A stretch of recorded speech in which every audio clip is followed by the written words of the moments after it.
Chapter 1. Miss Bingley's letter arrived, and put an end to doubt. The very first sentence conveyed the assurance of their being all settled in London for the winter, and concluded with her brother's regret at not having had time to pay his respects to his friends in Hertfordshire before he left the country. Hope was over, entirely over, and when Jane could attend to the rest of the letter, she found little, except the professed affection of the writer, that could give her any comfort. Miss Darcy's praise occupied the chief of it. Her many attractions were again dwelt on, and Caroline boasted joyfully of their increasing intimacy, and ventured to predict the accomplishment of the wishes which had been unfolded in her former letter. She wrote also with great pleasure of her brother's being an inmate of Mr. Darcy's house, and mentioned with raptures some plans of the latter with regard to new furniture.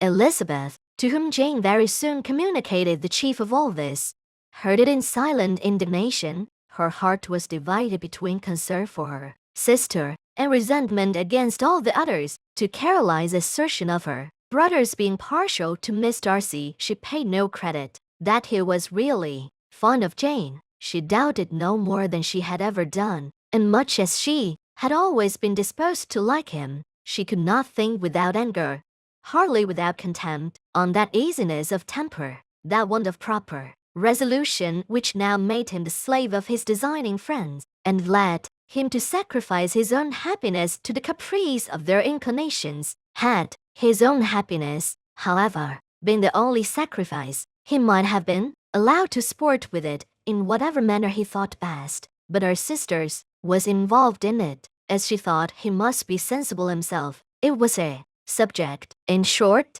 on which reflection would be long indulged, and must be unavailing. She could think of nothing else, and yet whether Bingley's regard had really died away, or was suppressed by his friend's interference, whether he had been aware of Jane's attachment, or whether it had escaped his observation, whichever were the case, though her opinion of him must be materially affected by the difference, her sister's situation remained the same, her peace equally wounded. A day or two passed before Jane had courage to speak of her feelings to Elizabeth, but at last on Mrs. Bennet's leaving them together, after a longer irritation than usual about Netherfield and his master, she could not help saying, "Oh, that my dear mother had more command over herself. She can have no idea of the pain she gives me by her continual reflections on him. But I will not repine. It cannot last long. He will be forgot, and we shall all be as we were before." Elizabeth looked at her sister with incredulous solicitude, but said nothing. "You doubt me," cried Jane, slightly coloring. "Indeed you have no reason. He may live in my memory as the most amiable man of my acquaintance, but that is all. I have nothing either to hope or fear, and nothing to reproach him with. Thank God, I have not that pain. A little time, therefore, I shall certainly try to get the better." With a stronger voice, she soon added, "I have this comfort immediately, that it has not been more than an error of fancy on my side, and that it has done no harm to any one but myself." "My dear Jane," exclaimed Elizabeth, "you are too good. Your sweetness and disinterestedness are really angelic. I do not know what to say to you. I feel as if I had never done you justice, or loved you as you deserve." Miss Bennet eagerly disclaimed all extraordinary merit, and threw back the praise on her sister's warm affection. "Nay," said Elizabeth, "this is not fair. You wish to think all the world respectable, and are hurt if I speak ill of anybody. I only want to think you perfect, and you set yourself against it. Do not be afraid of my running into any excess, of my encroaching on your privilege of universal goodwill. You need not. There are few people whom I really love, and still fewer of whom I think well. The more I see of the world, the more am I dissatisfied with it, and every day confirms my belief of the inconsistency of all human characters, and of the little dependence that can be placed on the appearance of either merit or sense. I have met with two instances lately. One I will not mention, the other is Charlotte's marriage. It is unaccountable. In every view it is unaccountable. My dear Lizzie, do not give way to such feelings as these. They will ruin your happiness. You do not make allowance enough for difference of situation and temper. Consider Mr. Collins' respectability and Charlotte's prudent, steady character. Remember that she is one of a large family, that, as to fortune, it is a most eligible match, and be ready to believe, for everybody's sake, that she may feel something like regard and esteem for our cousin. To oblige you, I would try to believe almost anything, but no one else could be benefited by such a belief as this, for were I persuaded that Charlotte had any regard for him, I should only think worse of her understanding than I now do of her heart. My dear Jane, Mr. Collins is a conceited, pompous, narrow-minded, silly man. You know his as well as I do, and you must feel, as well as I do, that the woman who marries him cannot have a proper way of thinking. You shall not defend her, though it is Charlotte Lucas. You shall not, for the sake of one individual, change the meaning of principle and integrity, nor endeavor to persuade yourself or me that selfishness is prudence, and insensibility of danger, security for happiness. I must think your language too strong in speaking of both, replied Jane, and I hope you will be convinced of it by seeing them happy together. But enough of this. You alluded to something else. You mentioned two instances. I cannot misunderstand you, but I entreat you, dear Lizzie, not to hate me by thinking that person to blame, and saying your opinion of him is sound. We must not be so ready to fancy ourselves intentionally injured. We must not expect a lively young man to be always so guarded and circumspect. It is very often nothing but our own vanity that deceives us. Women fancy admiration means more than it does, and men take care that they should. If it is designedly done, they cannot be justified, but I have no idea of there being so much design in the world as some persons imagine. I am far from attributing any part of Mr. Bingley's conduct to design, said Elizabeth, but without scheming to do wrong, or to make others unhappy. There may be error, and there may be misery, thoughtlessness, want of attention to other people's feelings, and want of resolution, would do the business. And do you impute it to either of those?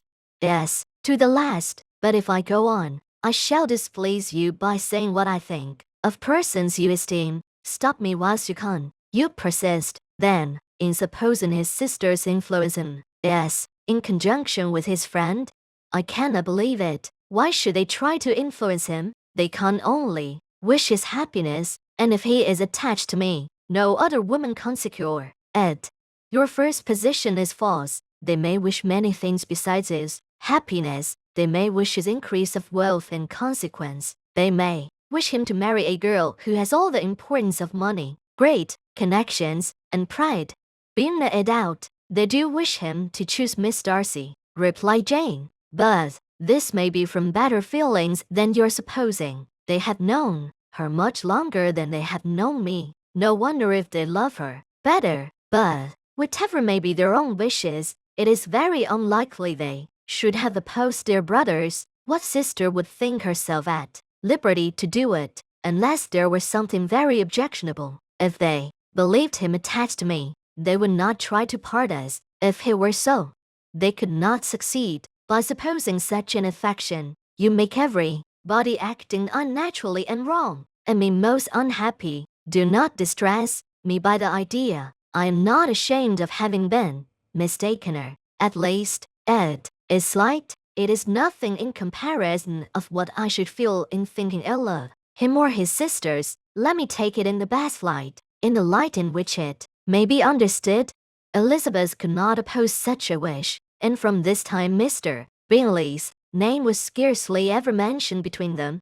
Mrs. Bennet still continued to wonder and repine at his returning no more, and though a day seldom passed in which Elizabeth did not account for it clearly, there seemed little chance of her ever considering it with less perplexity. Her daughter endeavored to convince her of what she did not believe herself, that his attentions to Jane had been merely the effect of a common and transient liking, which ceased when he saw her no more. But, though the probability of the statement was amended at a time, she had the same story to repeat every day. Mrs. Bennet's best comfort was that Mr. Bingley must be down again in the summer.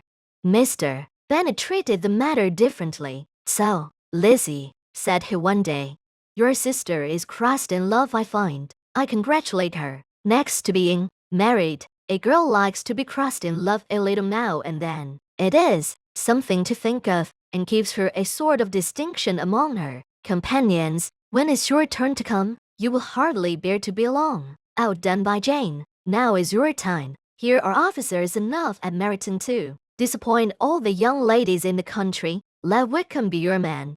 He is a pleasant fellow, and would do too creditably."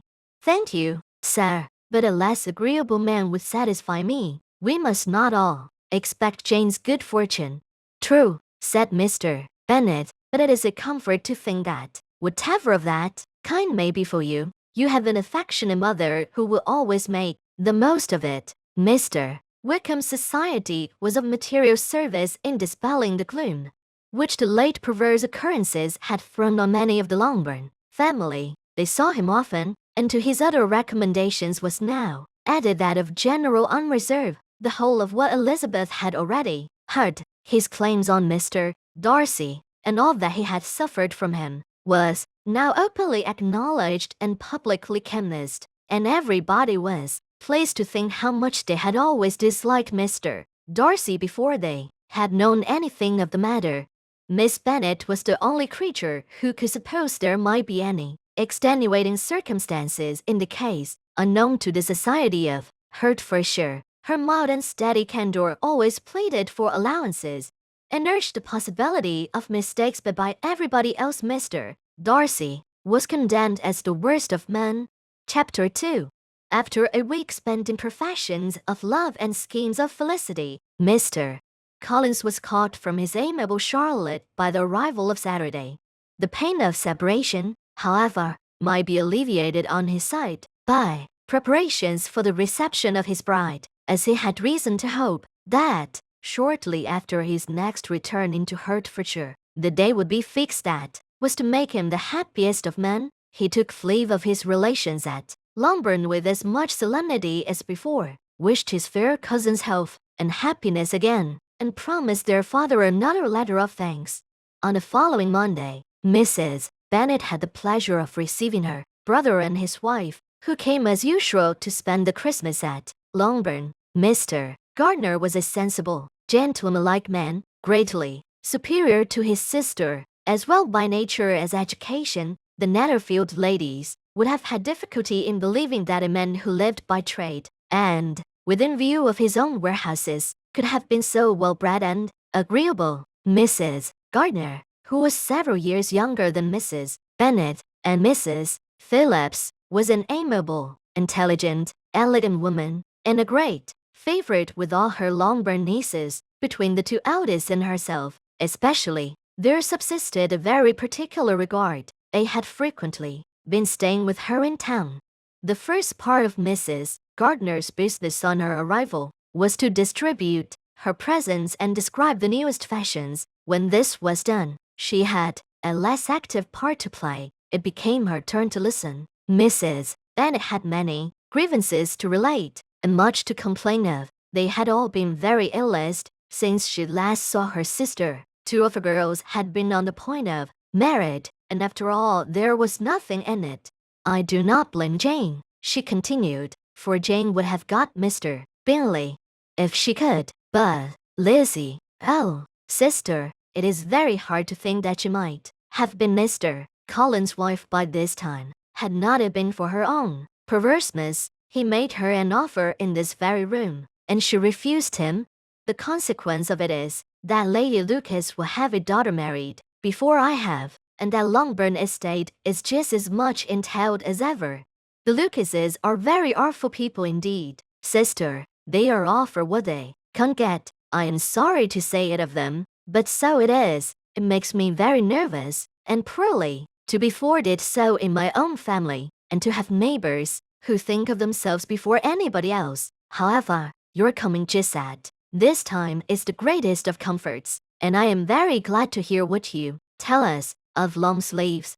Mrs. Gardiner, to whom the chief of this news had been given before, in the course of Jane and Elizabeth's correspondence with her, made her sister a slight answer, and in compassion to her nieces turned the conversation. When alone with Elizabeth afterwards, she spoke more on the subject. "It seems likely to have been a desirable match for Jane," said she. "I am sorry it went off, but these things happen so often. A young man, such as you describe Mr. Bingley, so easily falls in love with a pretty girl for a few weeks, and when accident separates them, so easily forgets her, that these sort of inconsistencies are very frequent."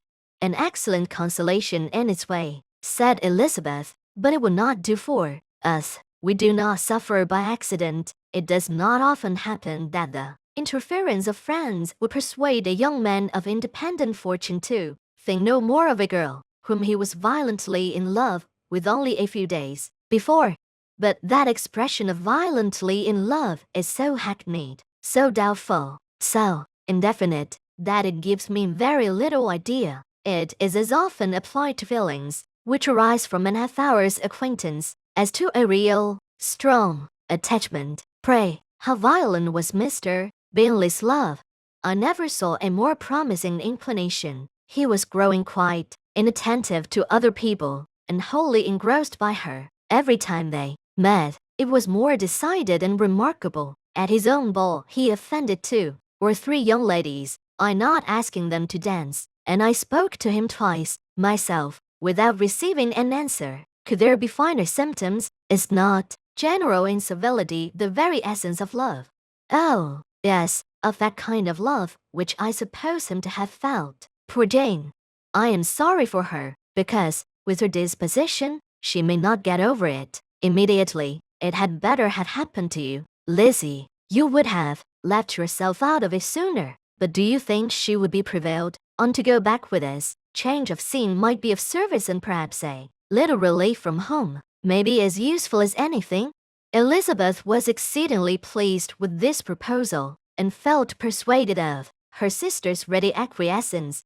"I hope," added Mrs. Gardiner, "that no consideration with regard to this young man will influence her. We live in so different a part of town. All our connections are so different, and, as you well know, we go out so little, that it is very improbable they should meet at all, unless he really comes to see. And that is quite impossible, for he is now in the custody of his friend, and Mr. Darcy would no more suffer him to call on Jane in such a part of London. My dear aunt, how could you think of it? Mr. Darcy may perhaps have heard of such a place as Gracechurch Street, but he would hardly think a month's ablution enough to cleanse him from his impurities, were he once to enter it, and depend upon it, Mr. Bingley never stirs without him. So much the better. I hope they will not meet at all. But does not Jane correspond with the sister? She would not be able to help calling. She would drop the acquaintance entirely." But in spite of the certainty in which Elizabeth affected to place this point, as well as the still more interesting one of Bingley's being withheld from seeing Jane, she felt a solicitude on the subject which convinced her, on examination, that she did not consider it entirely hopeless. It was possible, and sometimes she thought it probable, that his affection might be reanimated, and the influence of his friends successfully combated by the more natural influence of Jane's attractions. Miss Bennet accepted her aunt's invitation with pleasure, and the Bingleys were no otherwise in her thoughts at the time than as she hoped that, by Caroline's not living in the same house with her brother, she might occasionally spend a morning with her, without any danger of seeing him. The Gardiners stayed a week at Longbourn, and walked with the Phillipses, the Lucases, and the officers. There was not a day without its engagement. Mrs. Bennet had so carefully provided for the entertainment of her brother and sister, that they did not once sit down to a family dinner. When the engagement was for home, some of the officers always made part of it, of which officers Mr. Wickham was sure to be one, and on these occasions, Mrs. Gardiner, rendered suspicious by Elizabeth's warm commendation of narrowly observed them both, without supposing them, from what she saw, to be very seriously in love. Their preference of each other was plain enough to make her a little uneasy, and she resolved to speak to Elizabeth on the subject before she left Hertfordshire, and represent to her the imprudence of encouraging such an attachment. To Mrs. Gardiner, Wickham had one means of affording pleasure, unconnected with his general powers. About 10 or 8 dancing years ago, before her marriage, she had spent a considerable time in that very part of Derbyshire to which he belonged. They had, therefore, many acquaintance in common, and though Wickham had been little there since the death of Darcy's father 5 years before, it was yet in his power to give her fresher intelligence of her former friends than she had been in the way of procuring. Mrs. Gardiner had seen Pemberley and known the late Mr. Darcy by character perfectly well. Here consequently was an inexhaustible subject of discourse in comparing her recollection of Pemberley with the minute description which Wickham could give, and in bestowing her tribute of praise on the character of its late possessor. She was delighting both him and herself on being made acquainted with the present Mr. Darcy's treatment of him. She tried to remember something of that gentleman's reputed disposition when quite a lad, which might agree with it, and was confident, at last, that she recollected having heard Mr. Fitzwilliam Darcy formerly spoken of as a very proud, ill-natured boy. Chapter 3. Mrs. Gardiner's caution to Elizabeth was punctually and kindly given on the first favourable opportunity of speaking to her alone. After honestly telling her what she thought, she thus went on: "You are too sensible a girl, Lizzie, to fall in love merely because you are warned against it, and, therefore, I am not afraid of speaking openly. Seriously, I would have you be on your guard. Do not involve yourself, or endeavour to involve him in an affection which the want of fortune would make so very imprudent. I have nothing to say against him. He is a most interesting young man, and if he had the fortune he ought to have, I should think you could not do better. But as it is, you must not let your fancy run away with you. You have sense, and we all expect you to use it. Your father would depend on your resolution and good conduct. I am sure you must not disappoint your father. My dear aunt, this is being serious indeed." "Yes, and I hope to engage you to be serious likewise." "Well, then, you need not be under any alarm. I will take care of myself, and of Mr. Wickham too. He shall not be in love with me, if I can't prevent it." "Elizabeth, you are not serious now. I beg your pardon. I would try again. At present I am not in love with Mr.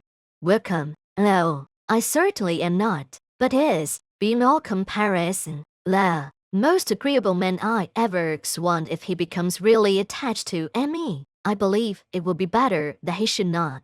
I see the imprudence of it. Oh, that abominable Mr. Darcy. My father's opinion of me does me the greatest honor, and I should be miserable to forfeit it. My father, however, is partial to Mr. Wickham. In short, my dear aunt, I should be very sorry to be the means of making any of you unhappy. But since we see every day that where there is affection, young people are seldom withheld by immediate want of fortune from entering into engagements with each other, how can I promise to be wiser than so many of my fellow creatures if I am tempted? Or how am I even to know that it would be wisdom to resist? Oh, that I can't promise you. Therefore, is not to be in a hurry. I would not be in a hurry to believe myself his first object. When I am in company with him, I would not be wishing. In short, I would do my best.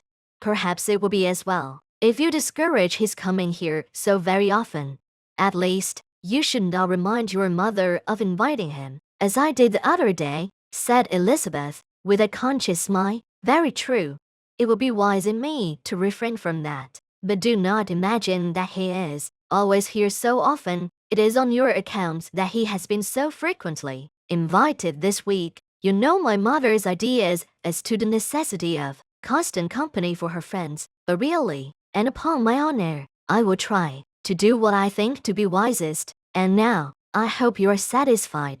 Her aunt assured her that she was, and Elizabeth having thanked her for the kindness of her hints, they parted, a wonderful instance of advice being given on such a point. without being resented.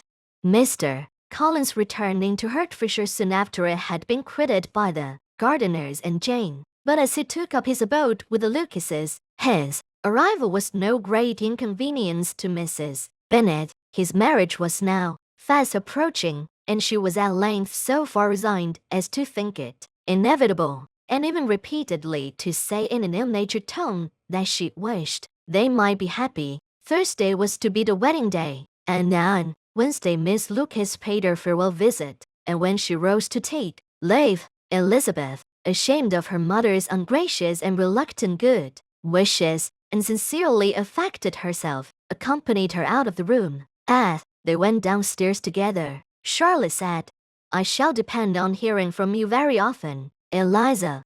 "That you certainly shall. And I have another favor to ask. Will you come and see me?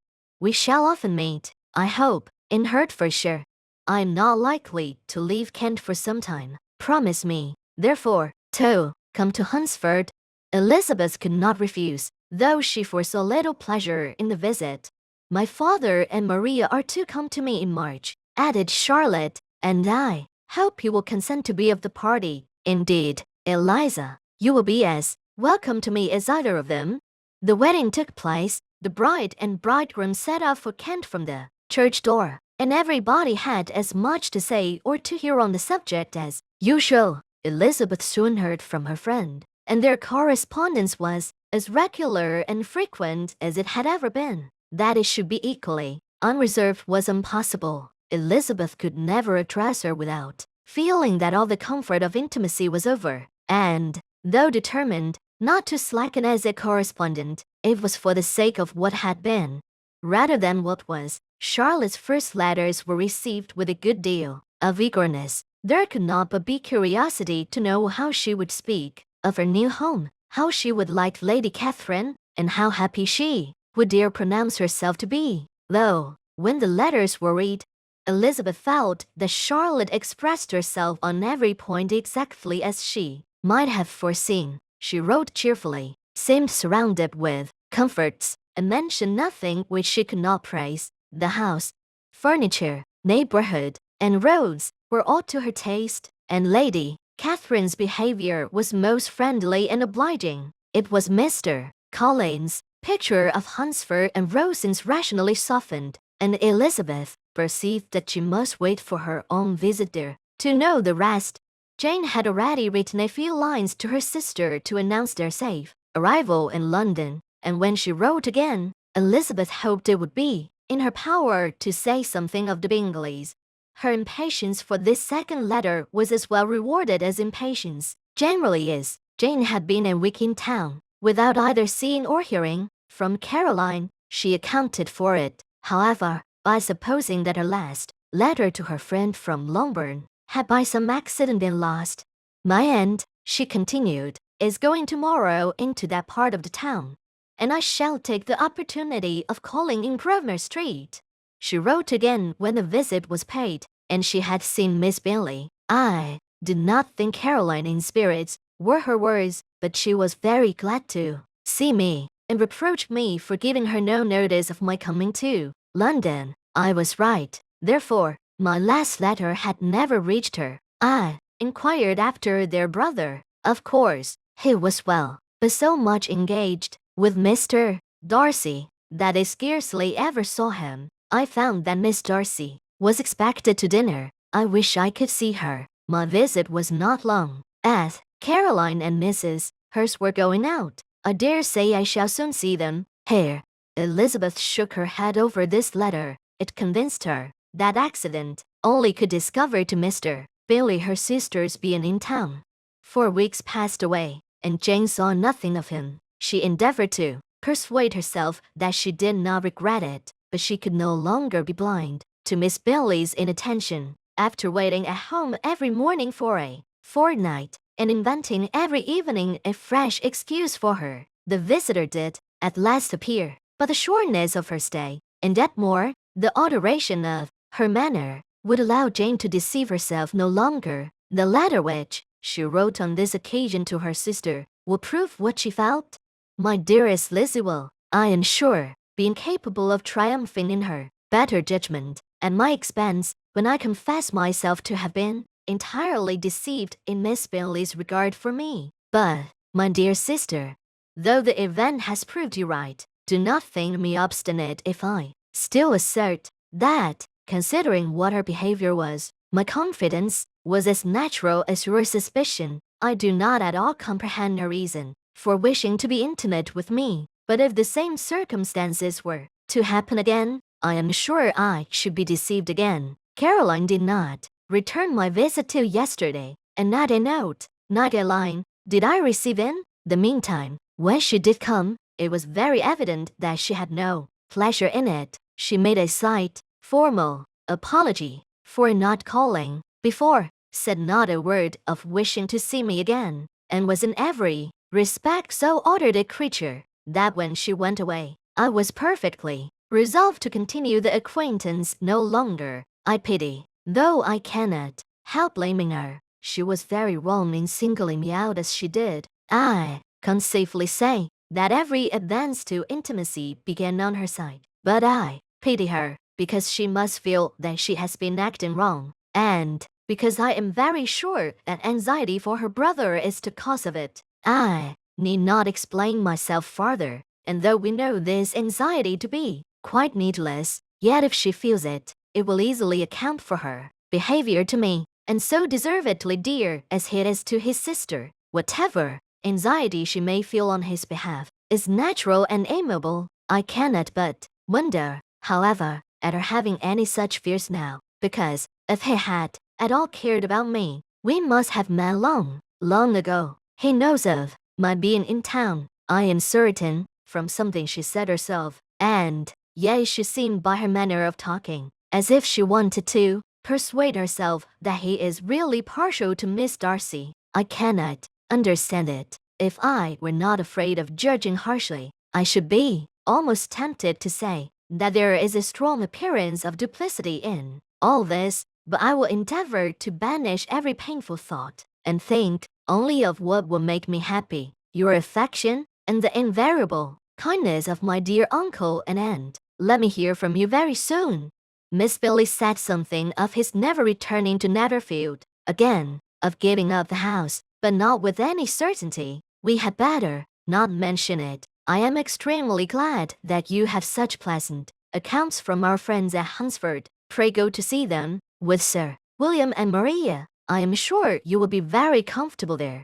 Yours, Sir. This letter gave Elizabeth some pain, but her spirits returned as she considered that Jane would no longer be duped by the sister at least. All expectation from the brother was now absolutely over. She would not even wish for any renewal of his attentions. His character sunk on every review of it, and as a punishment for him, as well as a possible advantage to Jane, she seriously hoped he might really soon marry Mr. Darcy's sister. By Wickham's account, she would make him abundantly regret what he had thrown away.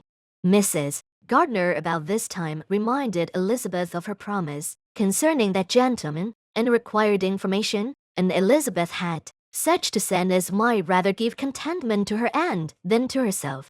His apparent partiality had subsided. His attentions were over. He was the admirer of someone else. Elizabeth was watchful enough to see it all, but she could see it and write of it without material pain. Her heart had been but slightly touched, and her vanity was satisfied with believing that she would have been his only choice, had fortune permitted it. The sudden acquisition of £10,000 was the most remarkable charm of the young lady, to whom he was now rendering himself agreeable. But Elizabeth, less clear-sighted, perhaps in his case than in Charlotte's, did not quarrel with him for his wish of independence. Nothing, on the contrary, could be more natural, and while able to suppose that it cost him a few struggles to relinquish her, she was ready to allow it a wise and desirable measure for both, and could very sincerely wish him happy. All this was acknowledged to Mrs. Gardiner, and after relating the circumstances, she thus went on: I am now convinced, my dear aunt, that I have never been much in love, for had I really experienced that pure and elevating passion, I should at present detest his very name, and wish him all manner of evil. But my feelings are not only cordial towards him, they are even impartial towards Miss King. I cannot find out that I hate her at all, or that I am in the least unwilling to think her a very good sort of girl. There can be no love in all this. My watchfulness has been effectual, and though I should certainly be a more interesting object to all my acquaintance, were I distractedly in love with him, I cannot say that I regret my comparative insignificance. Importance may sometimes be purchased dearly. Kitty and Lydia take his defection much more to heart than I do. They are young in the ways of the world, and not yet open to the mortifying conviction that handsome young men must have something to live on, as well as the plain. Chapter 4.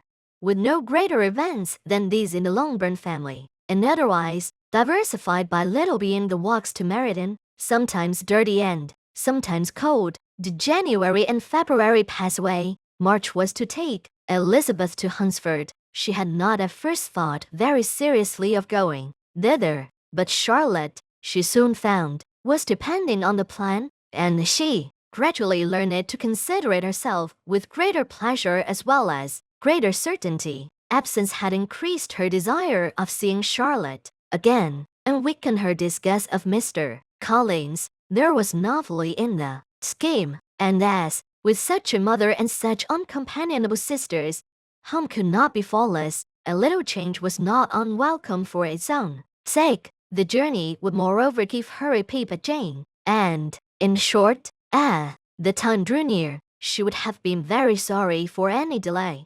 Everything, however, went on smoothly, and was finally settled according to Charlotte's first sketch. She was to accompany Sir William and his second daughter. The improvement of spending a night in London was added in time, and the plan became perfect as plan could be.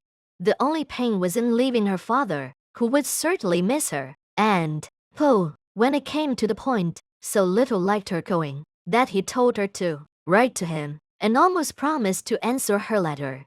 The farewell between herself and Mr. Wickham was perfectly friendly. On his side even more, his present pursuit could not make him forget that Elizabeth had been the first to excite and to deserve his attention, the first to listen and to pity, the first to be admired, and in his manner of bidding her adieu, wishing her every enjoyment, reminding her of what she was to expect in Lady Catherine de Bourgh, and trusting their opinion of her, their opinion of everybody would always coincide. There was a solicitude, an interest which she felt must ever attach her to him with a most sincere regard, and she parted from him convinced that whether married or single, he must always be her model of the amiable and pleasing.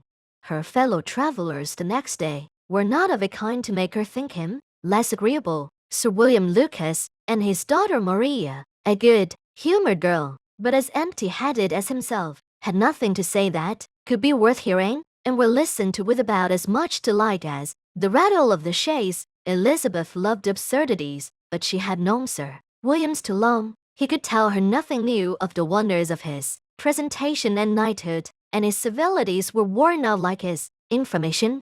It was a journey of only 24 miles, and they began it so early as to be in Gracechurch Street by noon. As they drove to Mr. Gardner's door, Jane was at a drawing-room window watching their arrival. When they entered the passage, she was there to welcome them, and Elizabeth, looking earnestly in her face, was pleased to see it healthful and lovely as ever. On the stairs were a troop of little boys and girls, whose eagerness for their cousin's appearance would not allow them to wait in the drawing-room, and whose shyness, as they had not seen her for a 12-month, prevented their coming lower. All was joy and kindness. The day passed most pleasantly away, the morning in bustle and shopping, and the evening at one of the theatres.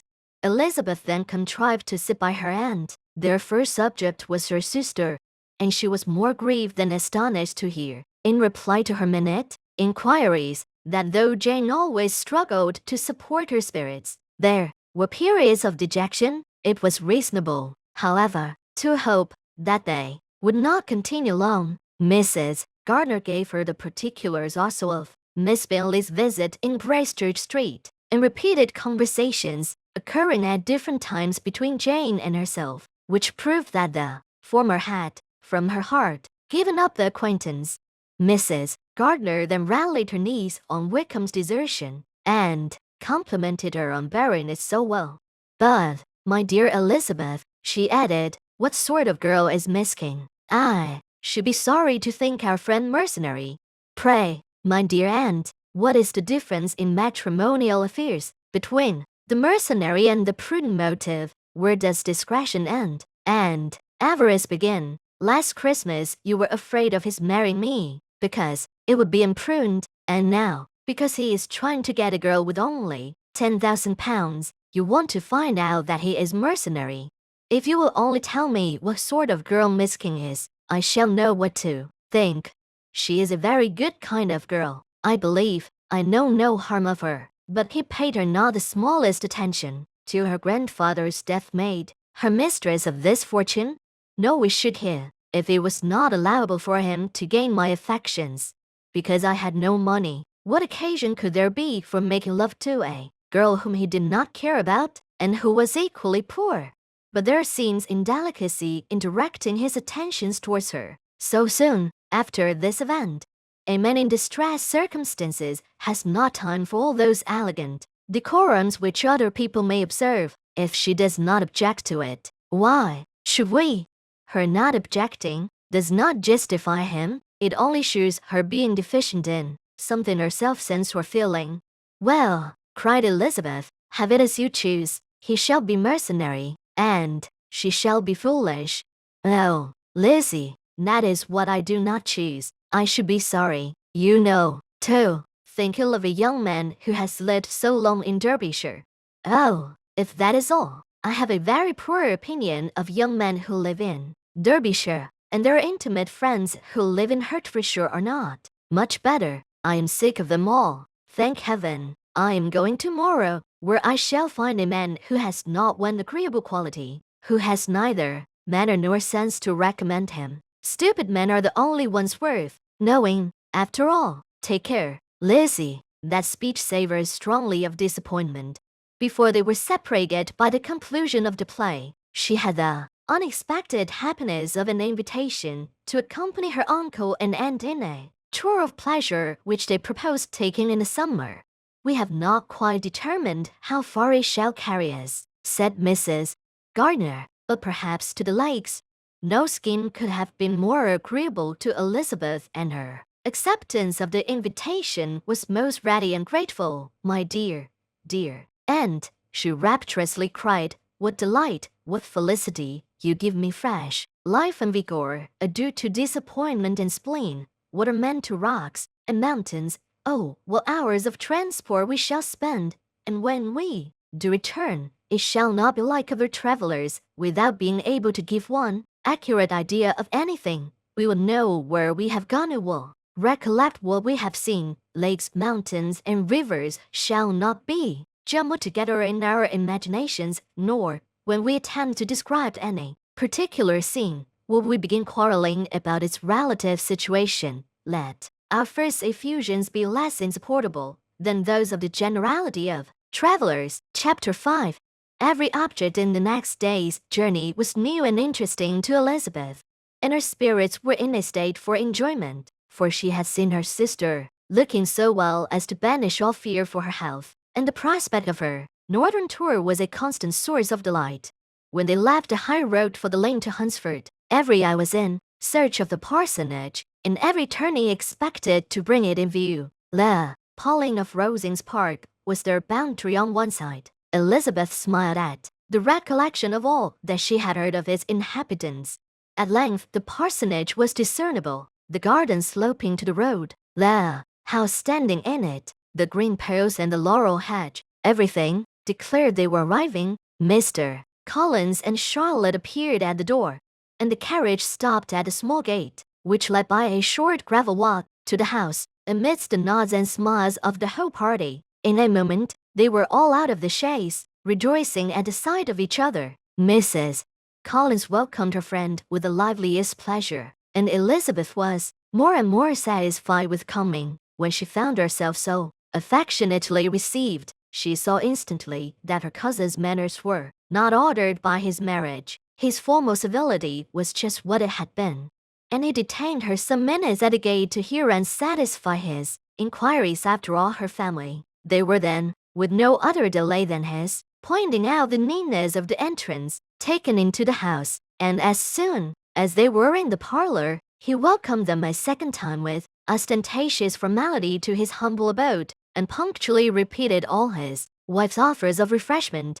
Elizabeth was prepared to see him in his glory, and she could not help fancying that, in displaying the good proportion of the room, its aspect and its furniture, he addressed himself particularly to her, as if wishing to make her feel what she had lost in refusing him. But though everything seemed neat and comfortable, she was not able to gratify him by any sigh of repentance, and rather looked with wonder at her friend that she could have so cheerful an air with such a companion. When Mr. Collins said anything of which his wife might reasonably be ashamed, which certainly was not, and seldom, she involuntarily turned her eye on Charlotte. Once or twice she could discern a faint blush, but in general Charlotte wisely did not hear. After sitting long enough to admire every article of furniture in the room, from the sideboard to the fender, to give an account of their journey and of all that had happened in London, Mr. Collins invited them to take a stroll in the garden, which was large and well laid out, and to the cultivation of which he attended himself. To work in his garden was one of his most respectable pleasures, and Elizabeth admired the command of countenance with which Charlotte talked of the helpfulness of the exercise, and owned she encouraged it as much as possible. Hare, leading the way through every walk and crosswalk, and scarcely allowing them an interval to utter the praises he asked for. Every view was pointed out with a minuteness which left beauty entirely behind. He could number the fields in every direction, and could tell how many trees there were in the most distant clump. But of all the views which his garden, or which the country, or the kingdom could boast, none were to be compared with the prospect of rosings afforded by an opening in the trees that bordered the park nearly opposite the front of his house. It was a handsome modern building, well situated on rising ground. From his garden, Mr. Collins would have led them round his tomatoes, but the ladies, not having shoes to encounter the remains of a white frost, turned back, and while Sir William accompanied him, Charlotte took her sister and friend over the house, extremely well pleased, probably, to have the opportunity of showing it without her husband's help. It was rather small, but well built and convenient, and everything was fitted up and arranged with a neatness and consistency of which Elizabeth gave Charlotte all the credit. When Mr. Collins could be forgotten, there was really a great air of comfort throughout, and by Charlotte's evident enjoyment of it, Elizabeth supposed he must be often forgotten. She had already learned that Lady Catherine was still in the country. It was spoken of again while they were at dinner, when Mr. Collins, joining in, observed, "Yes, Miss Elizabeth, you will have the honor of seeing Lady Catherine D. Burke on the ensuing Sunday at church, and I need not say you will be delighted with her. She is all affability and condescension, and I doubt not but you will be honored with some portion of her notice when service is over. I have scarcely any hesitation in saying that she will include you and my sister Maria in every invitation with which she honors us during your stay here. Her behavior to my dear Charlotte is charming. We dine at Rosings twice every week, and are never allowed to walk home. Ladyship's carriage is regularly ordered for us. I should say, one of her ladyship's carriages, for she has several. Lady Catherine is a very respectable, sensible woman indeed," added Charlotte, "and a most attentive neighbor." "Very true, my dear, that is exactly what I say. She is the sort of woman whom one cannot regard with too much deference." The evening was spent chiefly in talking over Hertfordshire news, and telling again what had been already written, and when it closed, Elizabeth, in the solitude of her chamber, had to meditate upon Charlotte's degree of contentment, to understand her address in guiding, and composure in bearing with her husband, and to acknowledge that it was all done very well. She had also to anticipate how her visit would pass, the quiet tenor of their usual employments, the vexatious interruptions of Mr. Collins, and the gaiety of their intercourse with Rosings, a lively imagination soon settled it all. About the middle of the next day, as she was in her room getting ready for a walk, a sudden noise below seemed to sweep the whole house in confusion. And after listening a moment, she heard somebody running upstairs in a violent hurry and calling loudly after her. She opened the door and met Maria in the landing place, who, breathless with agitation, cried out, "Oh, my dear Eliza, pray make haste and come into the dining room, for there is such a sight to be seen. I will not tell you what it is. Make haste and come down this moment." Elizabeth asked questions in vain. Maria would tell her nothing more, and down they ran into the dining room, which fronted the lane, in quest of this wonder. It was two ladies stopping in a low phaeton at the garden gate. "And is this all?" cried Elizabeth. "I expected at least that the pigs were got into the garden, and here is nothing but Lady Catherine and her daughter."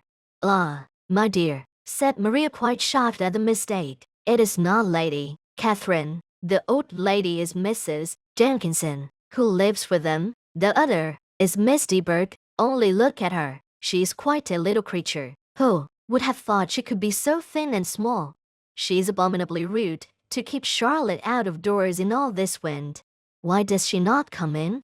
"Oh, Charlotte says she hardly ever does. It is the greatest of favors when Miss de Bourgh comes in. I like her appearance," said Elizabeth, struck with other ideas. "She looks sickly and cross. Yes, she will do for him very well. She will make him a very proper wife." Mr. Collins and Charlotte were both standing at the gate in conversation with the ladies, and Sir William, to Elizabeth's high diversion, was stationed in the doorway, in earnest contemplation of the greatness before him, and constantly bowing whenever Miss de Bourgh looked that way. At length there was nothing more to be said. The ladies drove on, and the others returned into the house. Mr. Collins no sooner saw the two girls than he began to congratulate them on their good fortune, which Charlotte explained by letting them know that the whole party was asked to dine at Rosings the next day. Chapter 6.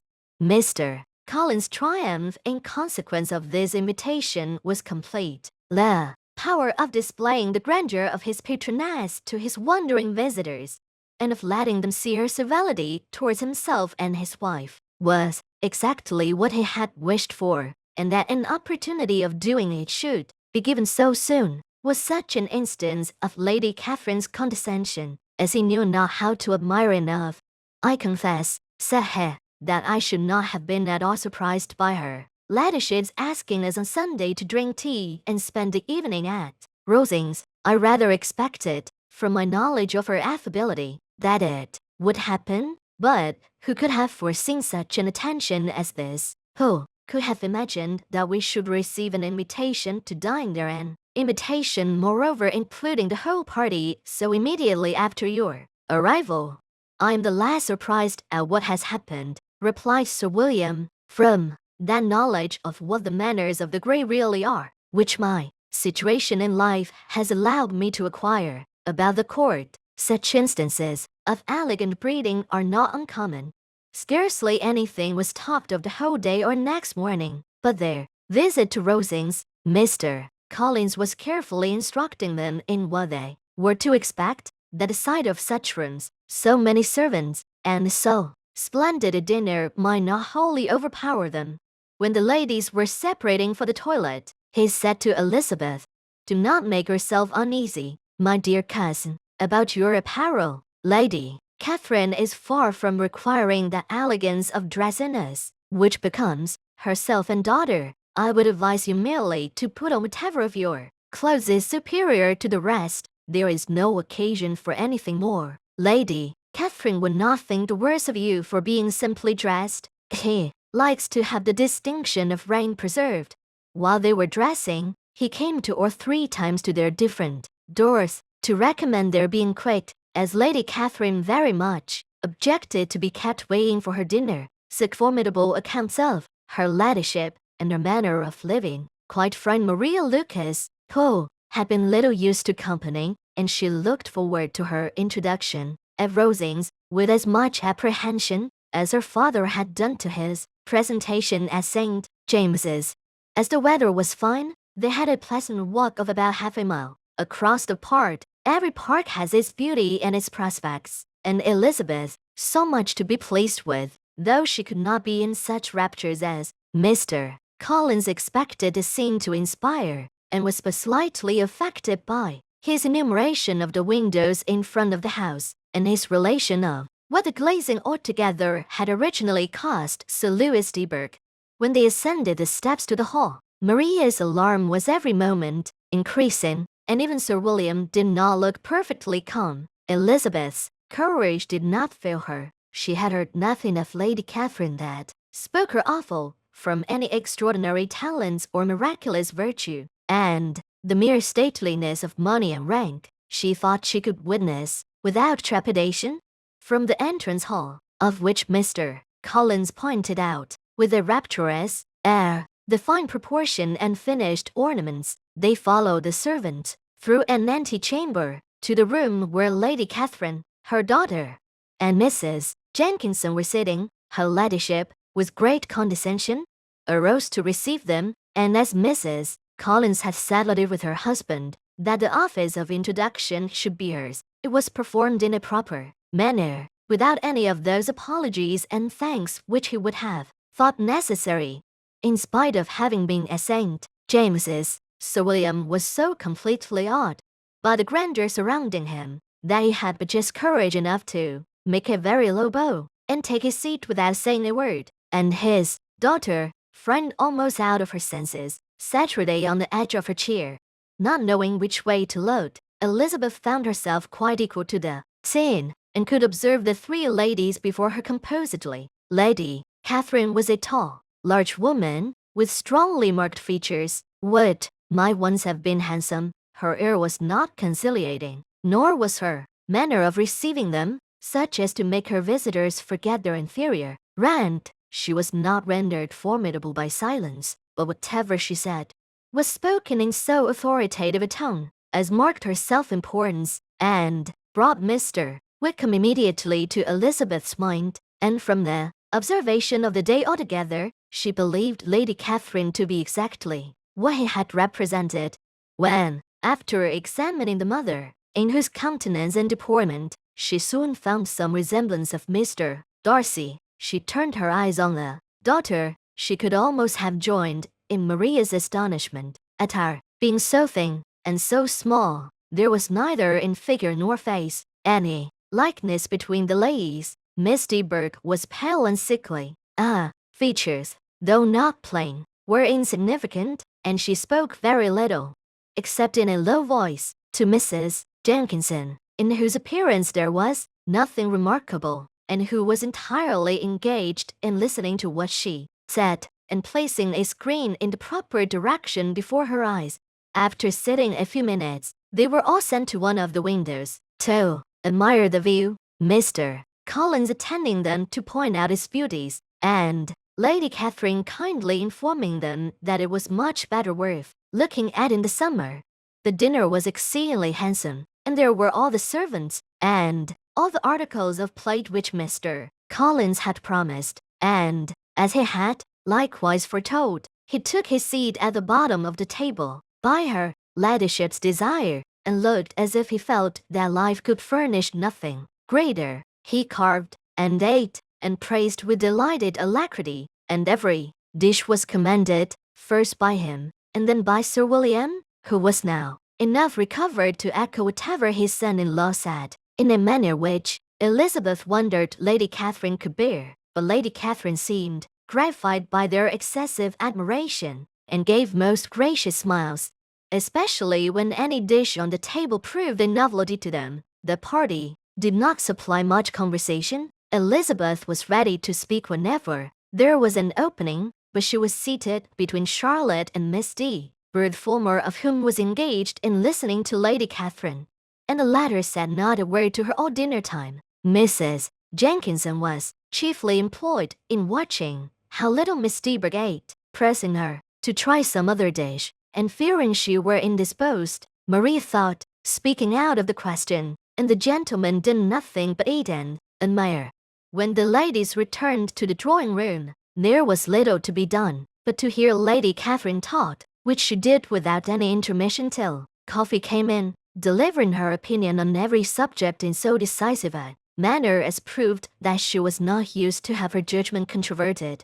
She inquired into Charlotte's domestic concerns familiarly and minutely, and gave her a great deal of advice as to the management of them all, told her how everything ought to be regulated in so small a family as hers, and instructed her as to the care of her cows and her poultry. Elizabeth found that nothing was beneath this great lady's attention which could furnish her with an occasion of dictating to others. In the intervals of her discourse with Mrs. Collins, she addressed a variety of questions to Maria and Elizabeth, but especially to the latter, of whose connections she knew the least, and who she observed Mrs. Collins was a very genteel, pretty kind of girl. She asked her at different times how many sisters she had, whether they were older or younger than herself, whether any of them were likely to be married, whether they were handsome, where they had been educated, what carriage her father kept, and what had been her mother's maiden name. Elizabeth felt all the impertinence of her questions, but answered them very composedly. Lady Catherine then observed, "Your father's estate is entailed on Mr. Collins, I think, for your sake." Turning to Charlotte, "I am glad of it, but otherwise I see no occasion for entailing estates from the female line. It was not thought necessary in Sir Louis de Bourgh's family. Do you play and sing, Miss Bennet?" "A little." "Oh, to some time or other we shall be happy to hear you. Our instrument is a capital one, probably superior to you shall try some day. Do your sisters play and sing?" "One of them does." "Why did not you all learn? You ought all to have learned it. The Miss Webbs all play, and their father has not so good an income as yours, though you draw." "No, not at all." "What, none of you?" "Not one. That is very strange, but I suppose you had no opportunity. Your mother should have taken you to town every spring for the benefit of masters." "My mother would have had no objection, but my father hates London." "Has your governess left you?" "We never had any governess." "No governess? How was that possible? 5 daughters brought up at home without a governess? I never heard of such a thing. Your mother must have been quite a slave to your education." Elizabeth could hardly help smiling as she assured her that had not been the case. "Then, who taught you? Who attended to you? Without a governess you must have been neglected." "Compared with some families, I believe we were, but such of us as wished to learn never wanted the means. We were always encouraged to read, and had all the masters that were necessary. Those who chose to be idle certainly might." "Aye, no doubt, but that is what a governess will prevent, and if I had known your mother, I should have advised her most strenuously to engage one. I always say that nothing is to be done in education without steady and regular instruction, and nobody but a governess can give it. It is wonderful how many families I have been the means of supplying in that way. I am always glad to get a young person well placed out. 4 nieces of Mrs. Jenkinson are most delightfully situated through my means, and it was but the other day that I recommended another young person who was merely accidentally mentioned to me, and the family are quite delighted with her. Mrs. Collins, did I tell you of Lady Metcalfe's calling yesterday to thank me? She finds Miss Pope a treasure. Lady Catherine, says she, you have given me a treasure. Are any of your younger sisters out, Miss Bennet? Yes, ma'am. Oh, what? All 5 out at once. Very odd. And you only the second. The younger ones out before the elder are married. Your younger sisters must be very young. Yes, my youngest is not 16. Perhaps she is full young to be much in company. But really, ma'am, I think it would be very hard upon younger sisters that they should not have their share of society and amusement, because the elder may not have the means or inclination to marry early. The last born has as good a right to the pleasures of youth as the first, and, to be kept back on such a motive, I think it would not be very likely to promote sisterly affection or delicacy of mind. "Upon my word," said her ladyship, "you give your opinion very decidedly, for so young a person. Pray, what is your age?" "With 3 younger sisters grown up," replied Elizabeth, smiling. "Your ladyship can hardly expect me to own it." Lady Catherine seemed quite astonished at not receiving a direct answer, and Elizabeth suspected herself to be the first creature who had ever dared to trifle with so much dignified impertinence. "You cannot be more than 20, I am sure, therefore you need not conceal your age. I am not 21." When the gentlemen had joined them, and tea was over, the card tables were placed. Lady Catherine, Sir William, and Mr. and Mrs. Collins sat down to quadrille, and as Miss de Bourgh chose to play at casino, the 2 girls had the honor of assisting Mrs. Jenkinson to make up her party. Their table was superlatively stupid. Scarcely a syllable was uttered that did not relate to the game, except when Mrs. Jenkinson expressed her fears of Miss de Bourgh's being too hot or too cold, or having too much or too little light.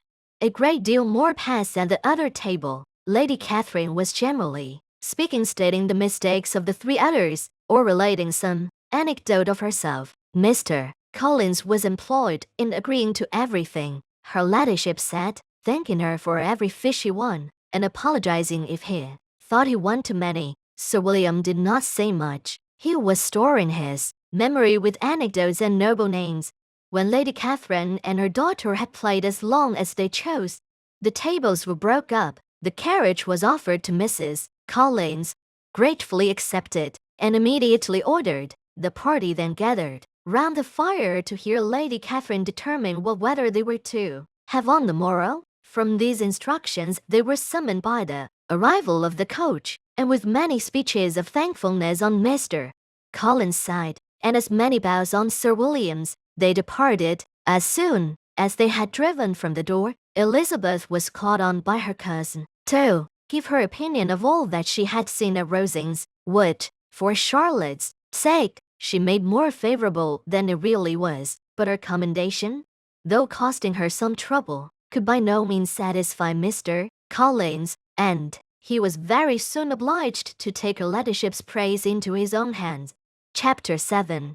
Sir William stayed only a week at Hunsford, but his visit was long enough to convince him of his daughter's being most comfortably settled, and of her possessing such a husband and such a neighbor as were not often met. While Sir William was with them, Mr. Collins devoted his mornings to driving him out in his gig and showing him the country. But when he went away, the whole family returned to their usual employments, and Elizabeth was thankful to find that they did not see more of her cousin by the alteration, for the chief of the time between breakfast and dinner was now passed by him either at work in the garden, or in reading and writing, and looking out of window in his own book-room, which fronted the road. The room in which the lady Saturday was backwards. Elizabeth at first had rather wondered that Charlotte should not prefer the dining parlour for common use. It was a better-sized room, and had a pleasanter aspect, but she soon saw that her friend had an excellent reason for what she did, for Mr. Collins would undoubtedly have been much less in his own apartment had a Saturday in one equally lively, and she gave Charlotte credit for the arrangement. From the drawing-room they could distinguish nothing in the lane, and were indebted to Mr. Collins for the knowledge of what carriages went along, and how often especially Miss de Bourgh drove by in her phaeton, which he never failed coming to inform them of, though it happened almost every day. She not unfrequently stopped at the parsonage, and had a few minutes' conversation with Charlotte, but was scarcely ever prevailed on to it out. Very few days passed in which Mr. Collins did not walk to Rosings, and not many in which his wife did not think it necessary to go likewise, until Elizabeth recollected that there might be other family livings to be disposed of. She could not understand the sacrifice of so many hours. Now and then they were honored with a call from her ladyship, and nothing escaped her observation that was passing in the room during these visits. She examined into their employments, looked at their work, and advised them to do it differently, found fault with the arrangement of the furniture, or detected the housemaid in negligence, and if she accepted any refreshment, seemed to do it only for the sake of finding out that Mrs. Collins's joints of meat were too large for her family. Elizabeth soon perceived that though this great lady was not in the commission of the peace for the county, she was a most active magistrate in her own parish, the minutest concerns of which were carried to her by Mr. Collins, and whenever any of the cottagers were disposed to be quarrelsome, discontented, or too poor, she sallied forth into the village to settle their differences, silence their complaints, and scold them into harmony and plenty. The entertainment of dining at Rosings was repeated about twice a week, and, allowing for the loss of Sir William, and there being only one card table in the evening, every such entertainment was the counterpart of the first. Their other engagements were few, as the style of living of the neighbourhood in general was beyond the Collinses' reach. This, however, was no evil to Elizabeth, and upon the whole she spent her time comfortably enough. There were half-hours of pleasant conversation with Charlotte, and the weather was so fine for the time of year that she had often great enjoyment out of doors, her favourite walk, and where she frequently went while the others were calling on Lady Catherine, was along the open grove which edged that side of the park, where there was a nice, sheltered path, which no one seemed to value but herself, and where she felt in the reach of Lady Catherine's curiosity. In this quiet way, the first fortnight of her visit soon passed away. Easter was approaching, and the week preceding it was to bring an addition to the family at Rosings, which in so small a circle must be important. Elizabeth had heard soon after her arrival that Mr. Darcy was expected there in the course of a few weeks, and though there were not many of her acquaintance whom she did not prefer, his coming would furnish one comparatively new to look at in the Rosings parties, and she might be amused in seeing how helpless Miss Bingley's designs on him were, by his behaviour to his cousin, for whom he was evidently destined by Lady Catherine, who talked of his coming with the greatest satisfaction, spoke of him in terms of the highest admiration, and seemed almost angry to find that he had already been frequently seen by Miss Lucas and herself.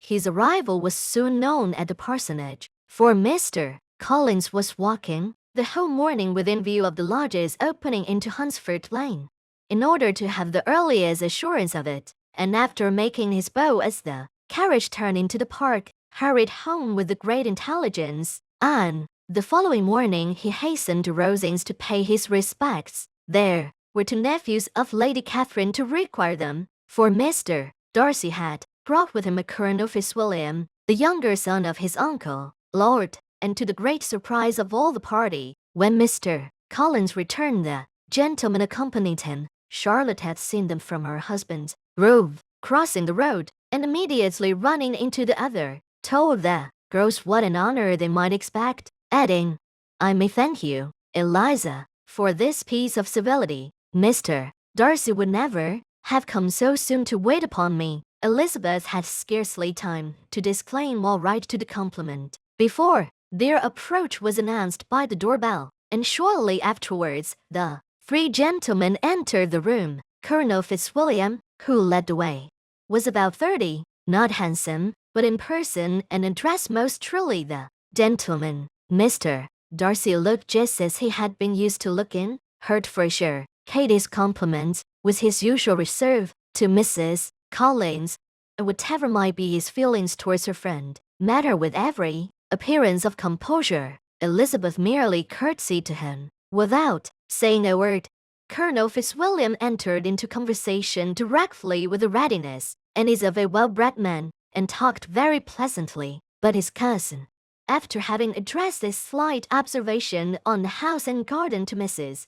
Collins, sat for some time without speaking to anybody. At length, however, his civility was so far awakened as to inquire of Elizabeth after the health of her family. She answered him in the usual way, and after a moment's pause, added, "My eldest sister has been in town these 3 months. Have you never happened to see her there?" She was perfectly sensible that he never had, but she wished to see whether he would betray any consciousness of what had passed between the Bingleys and Jane. and she thought he looked a little confused as he answered that he had never been so fortunate as to meet Miss Bennet. The subject was pursued no farther, and the gentleman soon afterwards went away. Chapter 8. Colonel Fitzwilliam's manners were very much admired at the parsonage, and the ladies all felt that he must add considerably to the pleasure of their engagements at Rosings. It was some days, however, before they received any invitation thither, for while there were visitors in the house, they could not be necessary, and it was not till Easter Day, almost a week after the gentleman's arrival, that they were honored by such an attention, and then they were merely asked on leaving church to come there in the evening. For the last week they had seen very little of either Lady Catherine or her daughter. Colonel Fitzwilliam had called at the parsonage more than once during the time, but Mr. Darcy they had only seen at church.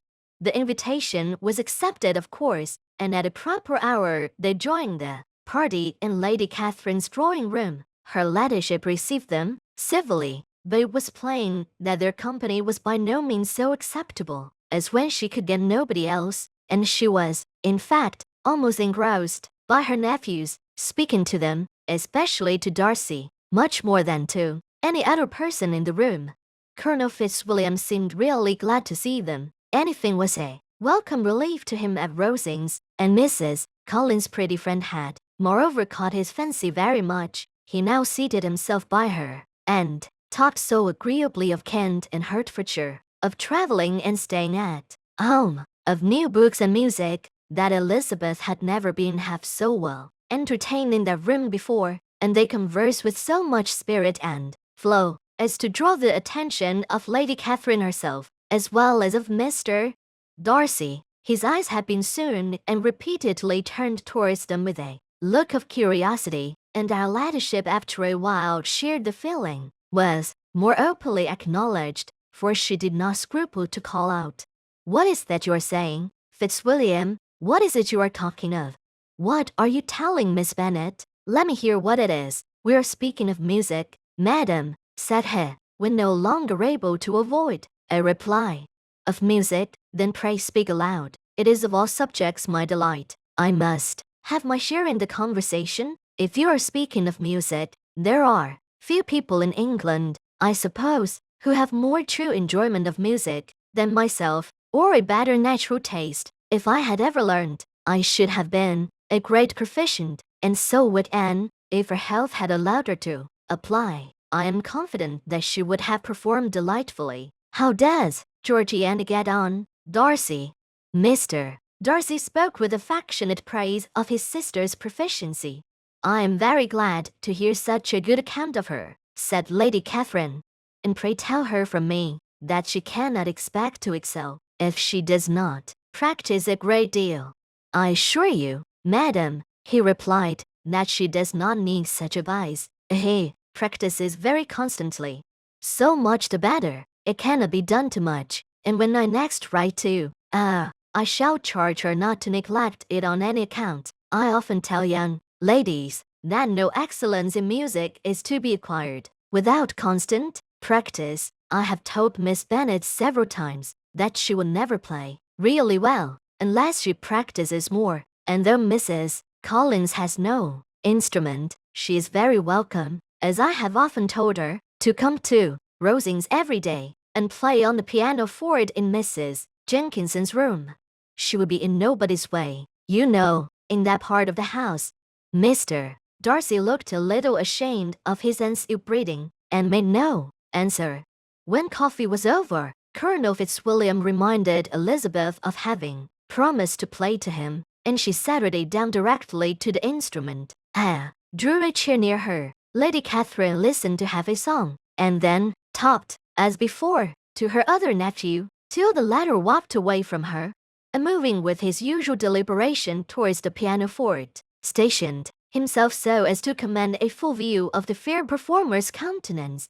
Elizabeth saw what he was doing, and at the first convenient pause, turned to him with an arch smile, and said, "You mean to frighten me, Mr. Darcy, by coming in all this state to hear me, but I will not be alarmed, though your sister does play so well. There is a stubbornness about me that never can bear to be frightened at the will of others. My courage always rises with every attempt to intimidate me. I shall not say that you are mistaken, he replied, because you cannot really believe me to entertain any design of alarming you, and I have had the pleasure of your acquaintance long enough to know that you find great enjoyment in occasionally professing opinions which in fact are not your own.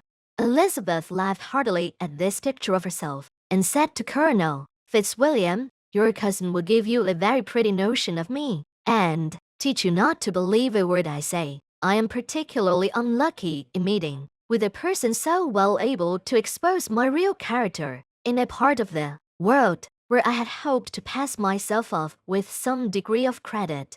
Indeed, Mr. Darcy, it is very ungenerous in you to mention all that you knew to my disadvantage in Hertfordshire, and, give me leave to say, very impolitic too, for it is provoking me to retaliate, and such things may come out as will shock your relations to hear.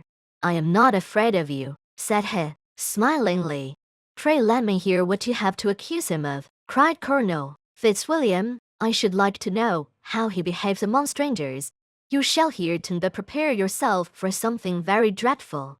The first time of my ever seeing him in Hertfordshire, you must know, was at a ball at this ball. What do you think he did? He danced only 4 dances. I'm sorry to pain you, but so it was. He danced only 4 dances, though gentlemen were scarce, and, to my certain knowledge, more than one young lady was sitting down in want of a partner. Mr. Darcy, you cannot deny the fact. I had not at that time the honor of knowing any lady in the assembly, being in my own party. True, and nobody can ever be introduced in a ballroom. Well, Colonel Fitzwilliam, what do I play next? My fingers wait your orders.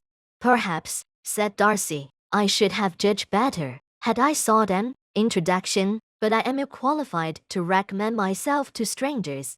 Shall we ask your cousin the reason of this? Said Elizabeth, still addressing Colonel Fitzwilliam. Shall we ask him why a man of sense and education, and who has lived in the world, is ill qualified to recommend himself to strangers? I can answer your question, said Fitzwilliam, without applying to him. It is because he will not give himself the trouble. I certainly have not the talent which some people possess, said Darcy, of conversing easily with those I have never seen before. I cannot catch their tone of conversation, or appear interested in their concerns, as I often see. Then, my fingers, said Elizabeth, do not move over this instrument in the masterly manner which I see so many women do. They have not the same force or rapidity, and do not produce the same expression. But then I have always supposed it to be my own fault because I would not take the trouble of practicing. It is not that I do not believe my fingers as capable as any other woman's of superior execution. Darcy smiled and said, you are perfectly right. You have employed your time much better. No one admitted to the privilege of hearing you can think anything wanting. We neither of us perform to strangers. Here they were interrupted by Lady Catherine, who called out to know what they were talking of. Elizabeth immediately began playing again. Lady Catherine approached, and, after listening for a few minutes, said to Darcy, Miss Bennet would not play at all amiss if she practiced more, and could have the advantage of a London master. She has a very good notion of fingering, though her taste is not equal to Anne's, and would have been a delightful performer had her health allowed her to learn. Elizabeth looked at Darcy to see how cordially he assented to his cousin's praise, but neither at that moment nor at any other could she discern any symptom of love, and from the whole of his behavior to Miss de Bourgh she derived this comfort from Miss Bingley, that he might have been just as likely to marry her had she been his relation. Lady Catherine continued her remarks on Elizabeth's performance, mixing with the many instructions on execution and taste. Elizabeth received them with all the forbearance of civility, and at the request of the gentleman, remained at the instruments till her ladyship's carriage was ready to take them all home. Chapter 9.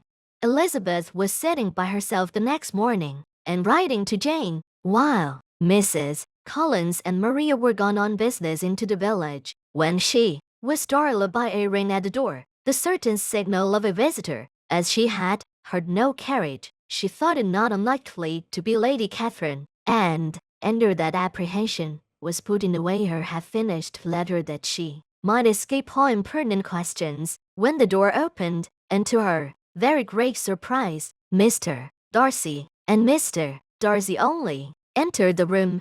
He seemed astonished too on finding her alone, and apologized for his intrusion, letting her know that he had understood all the ladies to be within. They then sat her down, and when her inquiries after Rosings were made, seemed in danger of sinking into total silence. It was absolutely necessary, therefore, to think of something, and in this emergence recollecting when she had seen him last in Hertfordshire, and feeling curious to know what he would say on the subject of their hasty departure, she observed, "How very suddenly you all quitted Netherfield last November, Mr. Darcy. It must have been a most agreeable surprise to Mr. Bingley to see you all after him so soon, for, if I recollect right, he went but the day before, and his sisters were well, I hope, when you left London?" "Perfectly so, I thank you." She found that she was to receive no other answer, and, after a short pause, added, "I think I have understood that Mr. Bingley has not much idea of ever returning to Netherfield again. I have never heard him say so, but it is probable that he may spend very little of his time there in future. He has many friends, and he is at a time of life when friends and engagements are continually increasing. If he means to be but little in Netherfield, it would be better for the neighbourhood that he should give up the place entirely, for then we might possibly get a settled family there. But perhaps Mr. Bingley did not take the house so much for the convenience of the neighbourhood as for his own, and we must expect him to keep or quit it on the same principle." "I should not be surprised," said Darcy, "if he were to give it up as soon as any eligible purchase offers." Elizabeth made no answer. She was afraid of talking longer of his friend, and, having nothing else to say, was now determined to leave the trouble of finding a subject to him. He took the hint, and soon began with, "This seems a very comfortable house. Lady Catherine, I believe, did a great deal to it when Mr. Collins first came to Hunsford. I believe she did, and I am sure she could not have bestowed her kindness on a more grateful object. Mr. Collins appears very fortunate in his choice of a wife. Yes, indeed, his friends may well rejoice in his having met with one of the very few sensible women who would have accepted him, or have made him happy if they had. My friend has an excellent understanding till I am not certain that I consider her marry Mr. Collins is the wisest thing she ever did. She seems perfectly happy, however, and in a prudential light, it is certainly a very good match for her. It must be very agreeable to her to be settled within so easy distance of her own family and friends. An easy distance, do you call it? It is nearly 50 miles. And what is 50 miles of good road? Little more than half a day's journey. Yes, I call it a very easy distance. I should never have considered the distance as one of the advantages of the match," cried Elizabeth. "I should never have said Mrs. Collins was settled near her family. It is a proof of your own attachment to Hertfordshire. Anything being the very neighbourhood of Longbourn, I suppose, would appear far." As he spoke, there was a sort of smile, which Elizabeth fancied she understood. He must be supposing her to be thinking of Jane and Netherfield, and she blushed as she answered, "I do not mean to say that a woman may not be settled to near her family. The far and the near must be relative, and depend on many varying circumstances. Where there is fortune to make the expense of travelling unimportant, distance becomes no evil, but that is not the case here. Mr. and Mrs. Collins have a comfortable income, but not such a one as will allow frequent journeys, and I am persuaded my friend would not call herself near her family under less than half the present distance." Mr. Darcy drew his chair a little towards her, and said, "You cannot have a right to such very strong local attachment. You cannot have been always at Longbourn." Elizabeth looked surprised. The gentleman experienced some change of feeling. He drew back his chair, took a newspaper from the table, and, glancing over it, said, in a colder voice, "Are you pleased with Kent?" A short dialogue on the subject of the country ensued, on either side calm and concise, and soon put an end to by the entrance of Charlotte and her sister, just returned from their walk. The TTE surprised them. Mr. Darcy related the mistake which had occasioned his intruding on Miss Bennet, and after sitting a few minutes longer without saying much to anybody, went away. "What can be the meaning of this?" said Charlotte, as soon as he was gone.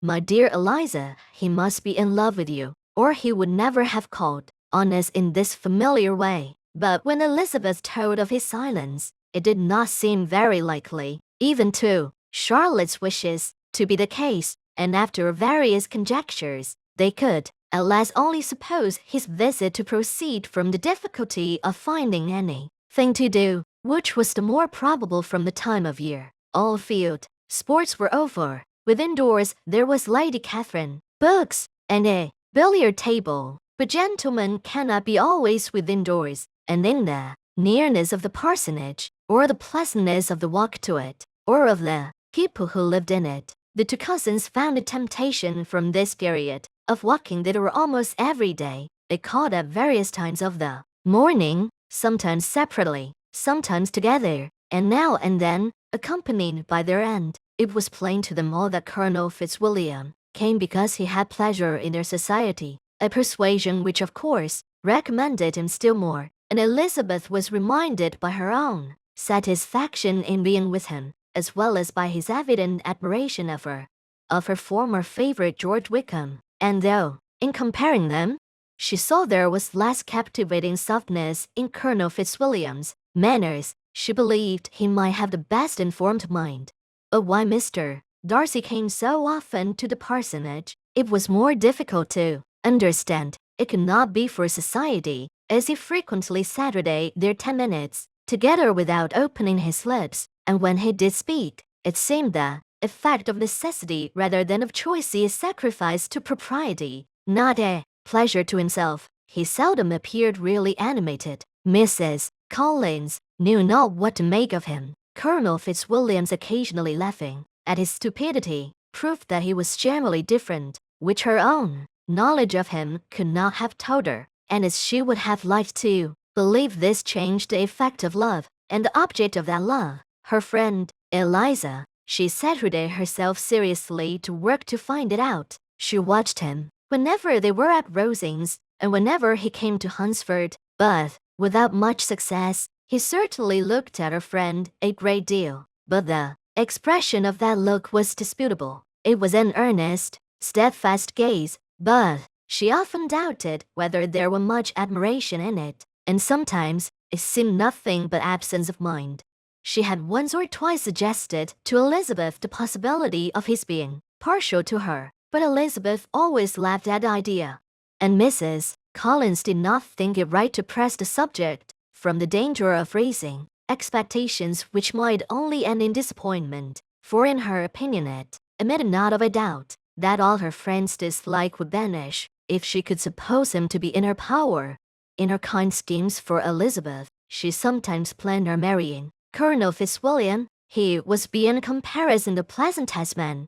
He certainly admired her, and his situation in life was most eligible. But to counterbalance these advantages, Mr. Darcy had considerable patronage in the church, and his cousin could have none at all. Chapter 10. More than once did Elizabeth in her ramble within the park unexpectedly meet Mr. Darcy. She felt all the perverseness of the mischance that should bring him where no one else was brought, and to prevent its ever happening again, took care to inform him at first that it was a favorite haunt of hers. How it could occur a second time, therefore, was very odd, yet it did. And even a third, it seemed like willful immature, or a voluntary penance, for, on these occasions, it was not merely a few formal inquiries and an awkward pause and then away, but he actually thought it necessary to turn back and walk with her. He never said a great deal, nor did she give herself the trouble of talking or of listening much, but it struck her in the course of Their third rencontre that he was asking somewhat unconnected questions about her pleasure in being at Hunsford, her love of solitary walks, and her opinion of Mr. and Mrs. Collins's happiness, and that in speaking of Rosings and her not perfectly understanding the house, he seemed to expect that whenever she came into Kent again, she would be staying there too. His words seemed to imply it. Could he have Colonel Fitzwilliam in his thoughts? She supposed if he meant anything, he must mean an allusion to what might arise in that quarter. It distressed her a little, and she was quite glad to find herself at the gate in the pales opposite the parsonage.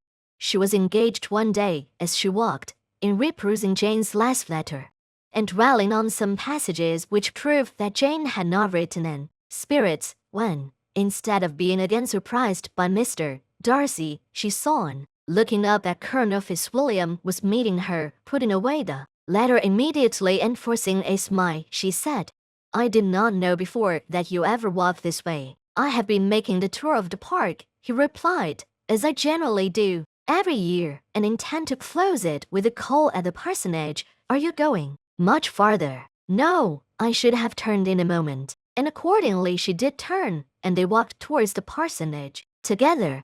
"Do you certainly leave Kent on Saturday?" said she.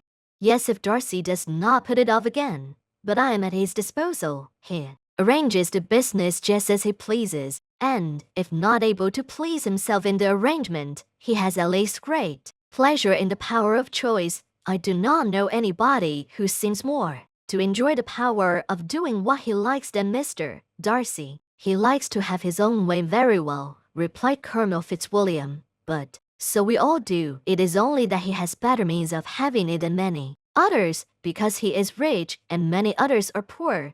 I speak feelingly. A younger son, you know, must be inured to self-denial and dependence. In my opinion, the younger son of an earl can know very little of either.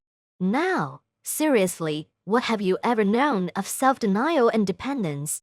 When have you been prevented by want of money from going wherever you chose or procuring anything you had a fancy for? These are home questions, and perhaps I cannot say that I have experienced many hardships of that nature. But in matters of greater weight, I may suffer from the want of money. Younger sons cannot marry where they like, unless where they like women of fortune, which I think they very often do. Our habits of expense make us too dependent, and there are not many in my rank of life who can afford to marry without some attention to money. Is this, thought Elizabeth, meant for me? And she colored at the idea, but, recovering herself, said in a lively tone, "And pray, what is the usual price of an earl's younger son? Unless the elder brother is very sickly, I suppose you would not ask above £50,000. He answered her in the same style, and the subject dropped to interrupt a silence which might make him fancy her affected with what had passed. She soon afterwards said,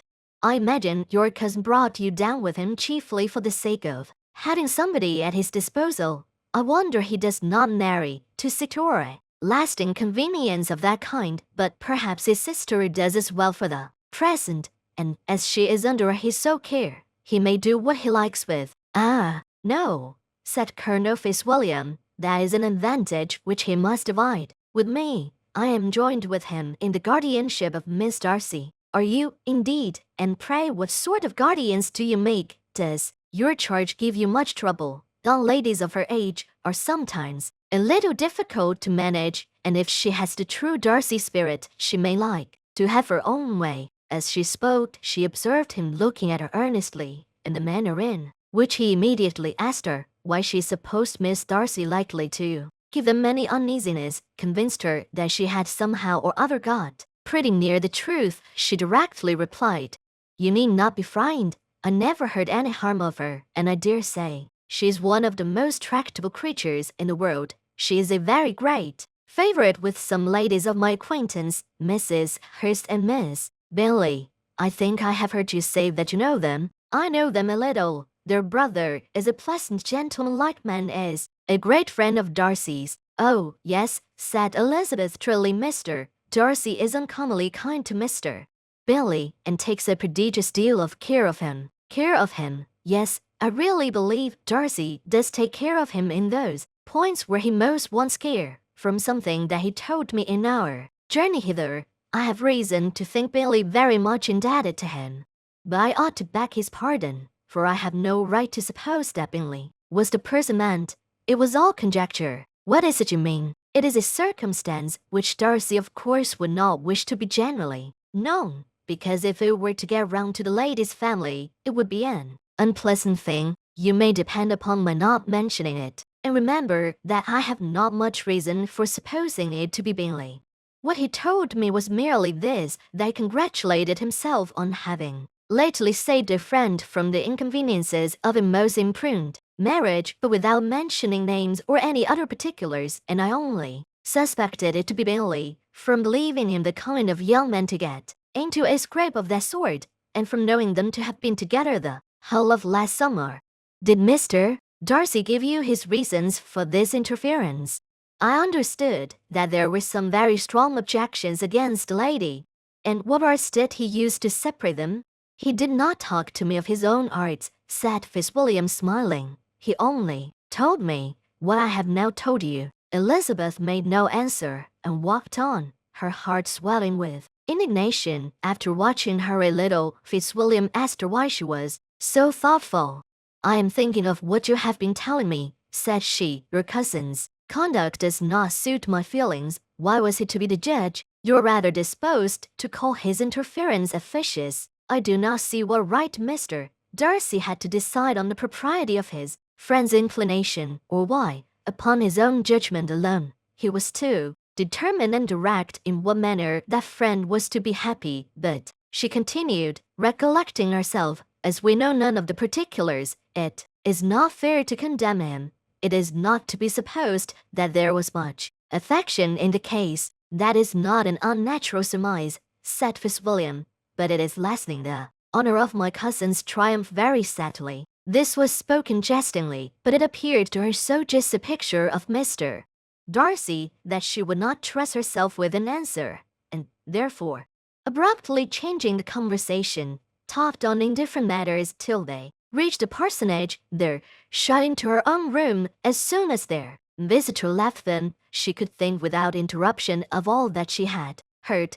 It was not to be supposed that any other people could be men than those with whom she was connected. There could not exist in the world two men over whom Mr. Darcy could have such boundless influence that he had been concerned in the measures taken to separate Mr. Bingley and Jane.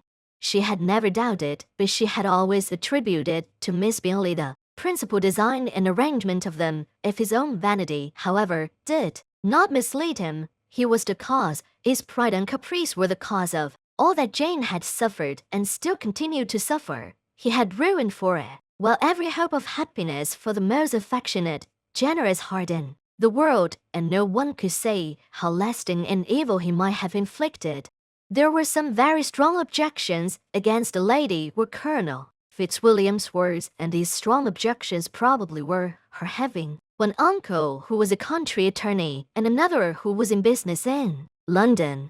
To Jane herself, she exclaimed there could be no possibility of objection. All loveliness and goodness as she is, her understanding excellent, her mind improved, and her manners captivating, neither could anything be urged against my father, who, though with some peculiarities, has abilities which Mr. Darcy himself need not disdain, and respectability which he will probably never reach. When she thought of her mother, indeed, her confidence gave way a little, but she would not allow that any objections there had material weight with Mr. Darcy, whose pride, she was convinced, would receive a deeper wound from the want of importance in his friends' connections than from their want of sense, and she was quite decided at last that he had been partly governed by this worst kind of pride, and partly by the wish of retaining Mr. Bingley for his sister. The agitation and tears which the subject occasioned brought on a headache, and it grew so much worse towards the evening that, added to her unwillingness to see Mr. Darcy, it determined her not to attend her cousins to Rosings, where they were engaged to drink tea. Mrs. Collins, seeing that she was really unwell, did not press her to go, and as much as possible prevented her husband from pressing her. But Mr. Collins could not conceal his apprehension of Lady Catherine's being rather displeased by her staying at home. Chapter 11. When they were gone, Elizabeth, as if intending to exasperate herself as much as possible against Mr. Darcy, chose for her employment the examination of all the letters which Jane had written to her since her being in Kent. They contained no actual complaint, nor was there any revival of past occurrences or any communication of present suffering, but in all, and in almost every line of each, there was a want of that cheerfulness which had been used to characterize her style, and which, proceeding from the serenity of a mind at ease with itself and kindly disposed towards every one, had been scarcely ever clouded. Elizabeth noticed every sentence, conveying the idea of uneasiness with an attention which it had hardly received on the first perusal. Mr. Darcy's shameful boast of what misery he had been able to inflict gave her a keener sense of her sister's sufferings. It was some consolation to think that his visit to Rosings was to end on the day after the next, and a still greater that in less than a fortnight she should herself be with Jane again, and enabled to contribute to the recovery of her spirits by all that affection could do. She could not think of Darcy's leaving Kent without remembering that his cousin was to go with him, but Colonel Fitzwilliam had made it clear that he had no intentions at all, and agreeable as he was, she did not mean to be unhappy about him.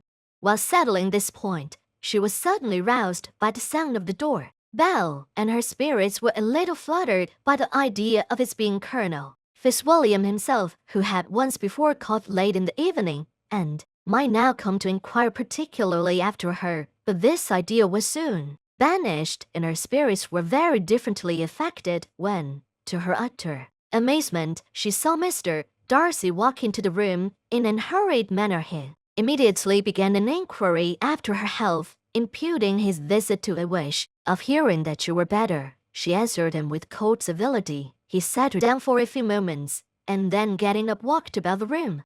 Elizabeth was surprised, but said not a word. After a silence of several minutes he came towards her in an agitated manner, and this began. In vain have I struggled. It would not do. My feelings would not be repressed.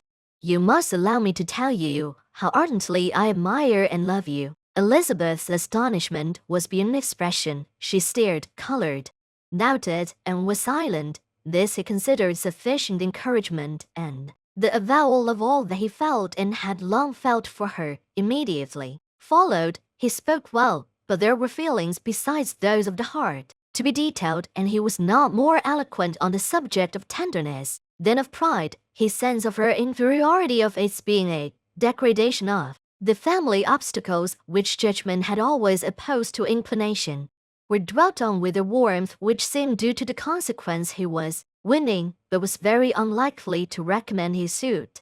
In spite of her deeply rooted dislike, she could not be insensible to the compliment of such a man's affection, and though her intentions did not vary for an instant, she was at first sorry for the pain he was to receive, till, roused to resentment by his subsequent language, she lost all compassion in anger. She tried, however, to compose herself to answer him with patience.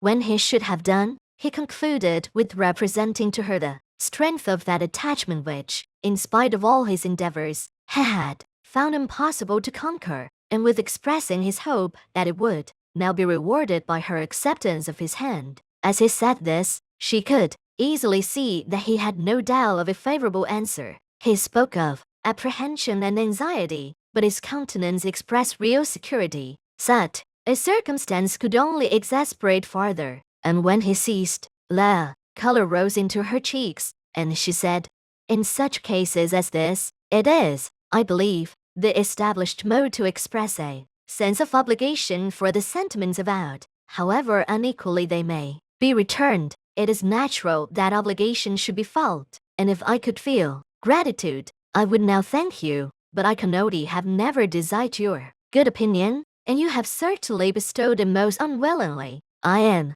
sorry to have occasioned pain to anyone. It has been most unconsciously. Then, however, and I hope will be of short duration, the feelings which, you tell me, have long prevented the acknowledgement of your regard, can, have little difficulty in overcoming it after this explanation. Mr. Darcy, who was leaning against the mantelpiece with his eyes fixed on her face, seemed to catch her words with no less resentment than surprise. His complexion became pale with anger, and the disturbance of his mind was visible in every feature. He was struggling for the appearance of composure, and would not open his lips till he believed himself to have attained it. The pause was to Elizabeth's feelings dreadful. At length, in a voice of forced calmness, he said, "And this is all the reply which I am to have the honor of expecting. I might, perhaps, wish to be informed why, with so little endeavor at civility, I am thus rejected, but it is of small importance." "I might as well inquire," replied she, "why with so evident a design of offending and insulting me, you chose to tell me that you liked me against your will, against your reason, and even against your character. Was not this some excuse for incivility, if I was uncivil? But I have other provocations, you know I have. Had not my own feelings decided against you, had they been indifferent, or had they even been favorable, do you think that any consideration would tempt me to accept the man who has been the means of ruining, perhaps forever, the happiness of a most beloved sister?" As she pronounced these words, Mr. Darcy changed color, but the emotion was short, and he listened without attempting to interrupt her while she continued, "I have every reason in the world to think ill of you. No motive can excuse the unjust and ungenerous part you acted there. You dare not, you cannot, deny that you have been the principal, if not the only means of dividing them from each other, of exposing one to the censure of the world for caprice and instability, the other to its derision for disappointed hopes, and involving them both in misery of the acutest kind." She paused, and saw with no slight indignation that he was listening with an air which proved him wholly unmoved by any feeling of remorse. He even looked at her with a smile of affected incredulity. "Can you deny that you have done it?" she repeated. With assumed tranquility, he then replied, "I have no wish of denying that I did everything in my power to separate my friend from your sister, or that I rejoice in my success, towards whom I have been kinder than towards myself." Elizabeth disdained the appearance of noticing this civil reflection, but its meaning did not escape, nor was it likely to conciliate her. "But it is not merely this affair," she continued, "on which my dislike is founded. Long before it had taken place, my opinion of you was decided. Your character was unfolded in a recital which I received many months ago from Mr. Wickham. On this subject, what can you have to say? In what imaginary act of friendship can you here defend yourself, or under what misrepresentation can you here impose upon others?" "You take an eager interest in that gentleman's concerns," said Darcy in a less tranquil tone, and with a heightened color. "Who that knows what his misfortunes have been can help feeling an interest in him?" "His misfortunes," repeated Darcy contemptuously. "Yes, his misfortunes have been great indeed." "And of your infliction," cried Elizabeth with energy, "you have reduced him to his present state of poverty, comparative poverty. You have withheld the advantages which you must know to have been designed for him. You have deprived the best years of his life of that independence which was no less his due than his desert. You have done all this, and yet you can treat the mention of his misfortunes with contempt and ridicule." "And this," cried Darcy, as he walked with quick steps across the room, "is your opinion of me. This is the estimation in which you hold me. I thank you for explaining it so fully. My faults, according to this calculation, are heavy indeed, but perhaps," added he, stopping in his walk and turning towards her, "these offenses might have been overlooked, had not your pride been hurt by my honest confession of the scruples that had long prevented my forming any serious design. These bitter accusations might have been suppressed, had I with greater policy concealed my struggles, and flattered you into the belief of my being impelled by unqualified, unalloyed inclination, by reason, by reflection, by everything. But disguise of every sort is my abhorrence, nor am I ashamed of the feelings I related. They were natural and just, Could you expect me to rejoice in the inferiority of your connections, to congratulate myself on the hope of relations, whose condition in life is so decidedly beneath my own?" Elizabeth felt herself growing more angry every moment, yet she tried the utmost to speak with composure when she said, "You're mistaken, Mr. Darcy, if you suppose that the mode of your declaration affected me in any other way than as it spared me the concern which I might have felt in refusing you, had you behaved in a more gentlemanlike manner." She saw him start at this, but he said nothing, and she continued, "You could not have made me the offer of your hand in any possible way that would have tempted me to accept it." Again his astonishment was obvious, and he looked at her with an expression of mingled incredulity and mortification. She went on, "From the very beginning, from the first moment, I may almost say, of my acquaintance with you, your manners impressing me with the fullest belief of your arrogance, your conceit, and your selfish disdain of the feelings of others, were such as to form that groundwork of disapprobation on which succeeding events have built so immovable a dislike, and I had not known you a month before I felt that you were the last man in the world whom I could ever be prevailed on to marry." "You have said quite enough, madam. I perfectly comprehend your feelings, and have now only to be ashamed of what my own have been. Forgive me for having taken up so much of your time, and accept my best wishes for your health and happiness." And with these words he hastily left the room, and Elizabeth heard him the next moment open the front door and quit the house. The tumult of her mind was now painfully great. She knew not how to support herself, and from actual weakness sat down and cried for half an hour. Her astonishment, as she reflected on what had passed, was increased by every review of it, that she should receive an offer of marriage from Mr. Darcy, that he should have been in love with her for so many months, so much in love as to wish to marry her, in spite of all the objections which had made him prevent his friends marrying her sister, and which must appear at least with equal force in his own case, was almost incredible. It was gratifying to have inspired unconsciously so strong an affection, but his pride, his abominable pride, his shameless avowal of what he had done with respect to Jane, his unpardonable assurance in acknowledging, though he could not justify it, and the unfeeling manner in which he had mentioned Mr. Wickham, his cruelty towards whom he had not attempted to deny, soon overcame the pity which the consideration of his attachment had for a moment decided. She continued in very agitating reflections till the sound of Lady Catherine's carriage made her feel how unequal she was to encounter Charlotte's observation, and hurried her away to her room. Chapter 12.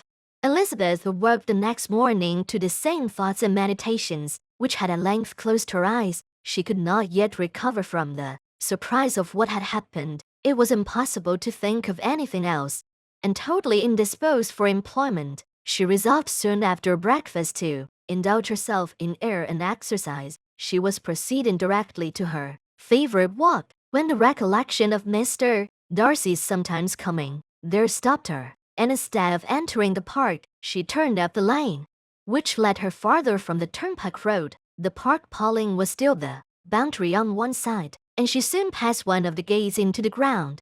After walking 2 or 3 times along that part of the lane, she was tempted by the pleasantness of the morning to stop at the gates and look into the park. The 5 weeks which she had now passed in Kent had made a great difference in the country, and every day was adding to the verdure of the early trees. She was on the point of continuing her walk, when she caught a glimpse of a gentleman within the sort of grove which edged the park. He was moving that way, and fearful of its being Mr. Darcy, she was directly retreating, but the person who advanced was now near enough to see her, and stepping forward with eagerness, pronounced her name. She had turned away, but on hearing herself called, though in a voice which proved it to be Mr. Darcy, she moved again towards the gate. He had by that time reached it also, and holding out a letter, which she instinctively took, said with a look of haughty composure, "I have been walking in the grove some time in the hope of meeting you.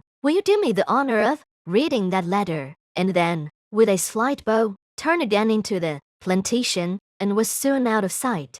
With no expectation of pleasure, but with the strongest curiosity, Elizabeth opened the letter, and to her still increasing wonder, perceived an envelope containing 2 sheets of letter paper, written quite firm, in a very close hand. The envelope itself was likewise full. Pursuing her way along the lane, she then began it. It was dated from Rosings at 8 o'clock in the morning, and was as follows: "Be not alarmed, madam, on receiving this letter, by the apprehension of its containing any repetition of those sentiments, or renewal of those offers, which were last night so disgusting to you. I write without any intention of pining you, or humbling myself, by dwelling on wishes, which, for the happiness of both, cannot be too soon forgotten, and the effort which the formation and the perusal of this letter must occasion should have been spared, had not my character required it to be written and read. You must, therefore, pardon the freedom with which I demand your attention. Your feelings, I know, will bestow it unwillingly, but I demand it of your justice to offenses of a very different nature, and by no means of equal magnitude. You last night laid to my charge. The first mention was that, regardless of the sentiments of either, I had detached Mr. Bingley from your sister, and the other, that I had, in defiance of various claims, in defiance of honor and humanity, ruined the immediate prosperity, and blasted the prospects of Mr. Wickham, wilfully and wantonly to have thrown off the companion of my youth, the acknowledged favorite of my father, a young man who has scarcely any other dependence than on our patronage, and who had been brought up to expect its exertion, would be a depravity to which the separation of 2 young persons, whose affection could be the growth of only a few weeks, could bear no comparison. But from the severity of that blame which was last night so liberally bestowed, respecting each circumstance, I shall hope to be in future secured. When the following account of my actions and their motives has been read, if, in the explanation of them which is due to myself, I am under the necessity of relating feelings which may be offensive to yours, I can only say that I am sorry. The necessity must be obeyed, and further apology would be absurd. I had not been long in Hertfordshire before I saw, in common with others, that Bingley preferred your eldest sister to any other young woman in the country. But it was not till the evening of the dance at Netherfield that I had any apprehension of his feeling a serious attachment. I had often seen him in love before. At that ball, while I had the honor of dancing with you, I was first made acquainted by Sir William Lucas's accidental information that Bingley's attentions to your sister had given rise to a general expectation of their marriage. He spoke of it as a certain event, of which the time alone could be undecided. From that moment I observed my friend's behavior attentively, and I could then perceive that his partiality for Miss Bennet was beyond what I had ever witnessed in him. Your sister I also watched. Her look and manners were open, cheerful and engaging as ever, but without any symptom of peculiar regard, and I remained convinced from the evening's scrutiny that though she received his attentions with pleasure, she did not invite them by any participation of sentiment. If you have not been mistaken here, I must have been in an error. Your superior knowledge of your sister must make the latter probable. If it be so, if I have been misled by such error to inflict pain on her, your resentment has not been unreasonable, but I shall not scruple to assert that the serenity of your sister's countenance and air was such as might have given the most acute observer a conviction that, however amiable her temper, her heart was not likely to be easily touched. That I was desirous of believing her indifferent is certain, but I will venture to say that my investigations and decisions are not usually influenced by my hopes or fears. I did not believe her to be indifferent because I wished it. I believed it on impartial conviction, as truly as I wished it in reason. My objections to the marriage were not merely those which I last night acknowledged to have required the utmost force of passion to put aside. In my own case, the want of connection could not be so great an evil to my friend as to me, but there were other causes of repugnance, causes which, though still existing, and existing to an equal degree in both instances, I had myself endeavored to forget, because they were not immediately before me. These causes must be stated, though briefly. The situation of your mother's family, though objectionable, was nothing in comparison of that total one of propriety so frequently, so almost uniformly betrayed by herself, by your 3 younger sisters, and occasionally even by your father. Pardon me, it pains me to offend you, but amidst your concern for the defects of your nearest relations, and your displeasure at this representation of them, let it give you consolation to consider that, to have conducted yourself so as to avoid any share of the like censure, is praise no less generally bestowed on you and your eldest sister, than it is honorable to the sense and disposition of both. I will only say farther, that from what passed that evening, my opinion of all parties was confirmed, and every inducement heightened, which could have led me before to preserve my friend from what I esteemed a most unhappy connection. He left Netherfield for London on the day following, as you, I am certain, remember, with the design of soon returning. The part which I acted is now to be explained. His sister's uneasiness had been equally excited with my own. A coincidence of feeling was soon discovered, and, alike sensible that no time was to be lost in detaching their brother, we shortly resolved on joining him directly in London. We accordingly went in there. I readily engaged in the office of pointing out to my friend the certain evils of such a choice. I described and enforced them earnestly, but, however this remonstrance might have staggered or delayed his determination, I do not suppose that it would ultimately have prevented the marriage, had it not been seconded by the assurance which I hesitated not in giving of your sister's indifference. He had before believed her to return his affection with sincere, if not with equal regard, but Bingley has great natural modesty, with a stronger dependence on my judgment than on his own, to convince him, therefore, that he had deceived himself was no very difficult point. To persuade him against returning into Hertfordshire, when that conviction had been given, was scarcely the work of a moment. I cannot blame myself for having done this, but there is but one part of my conduct in the whole affair on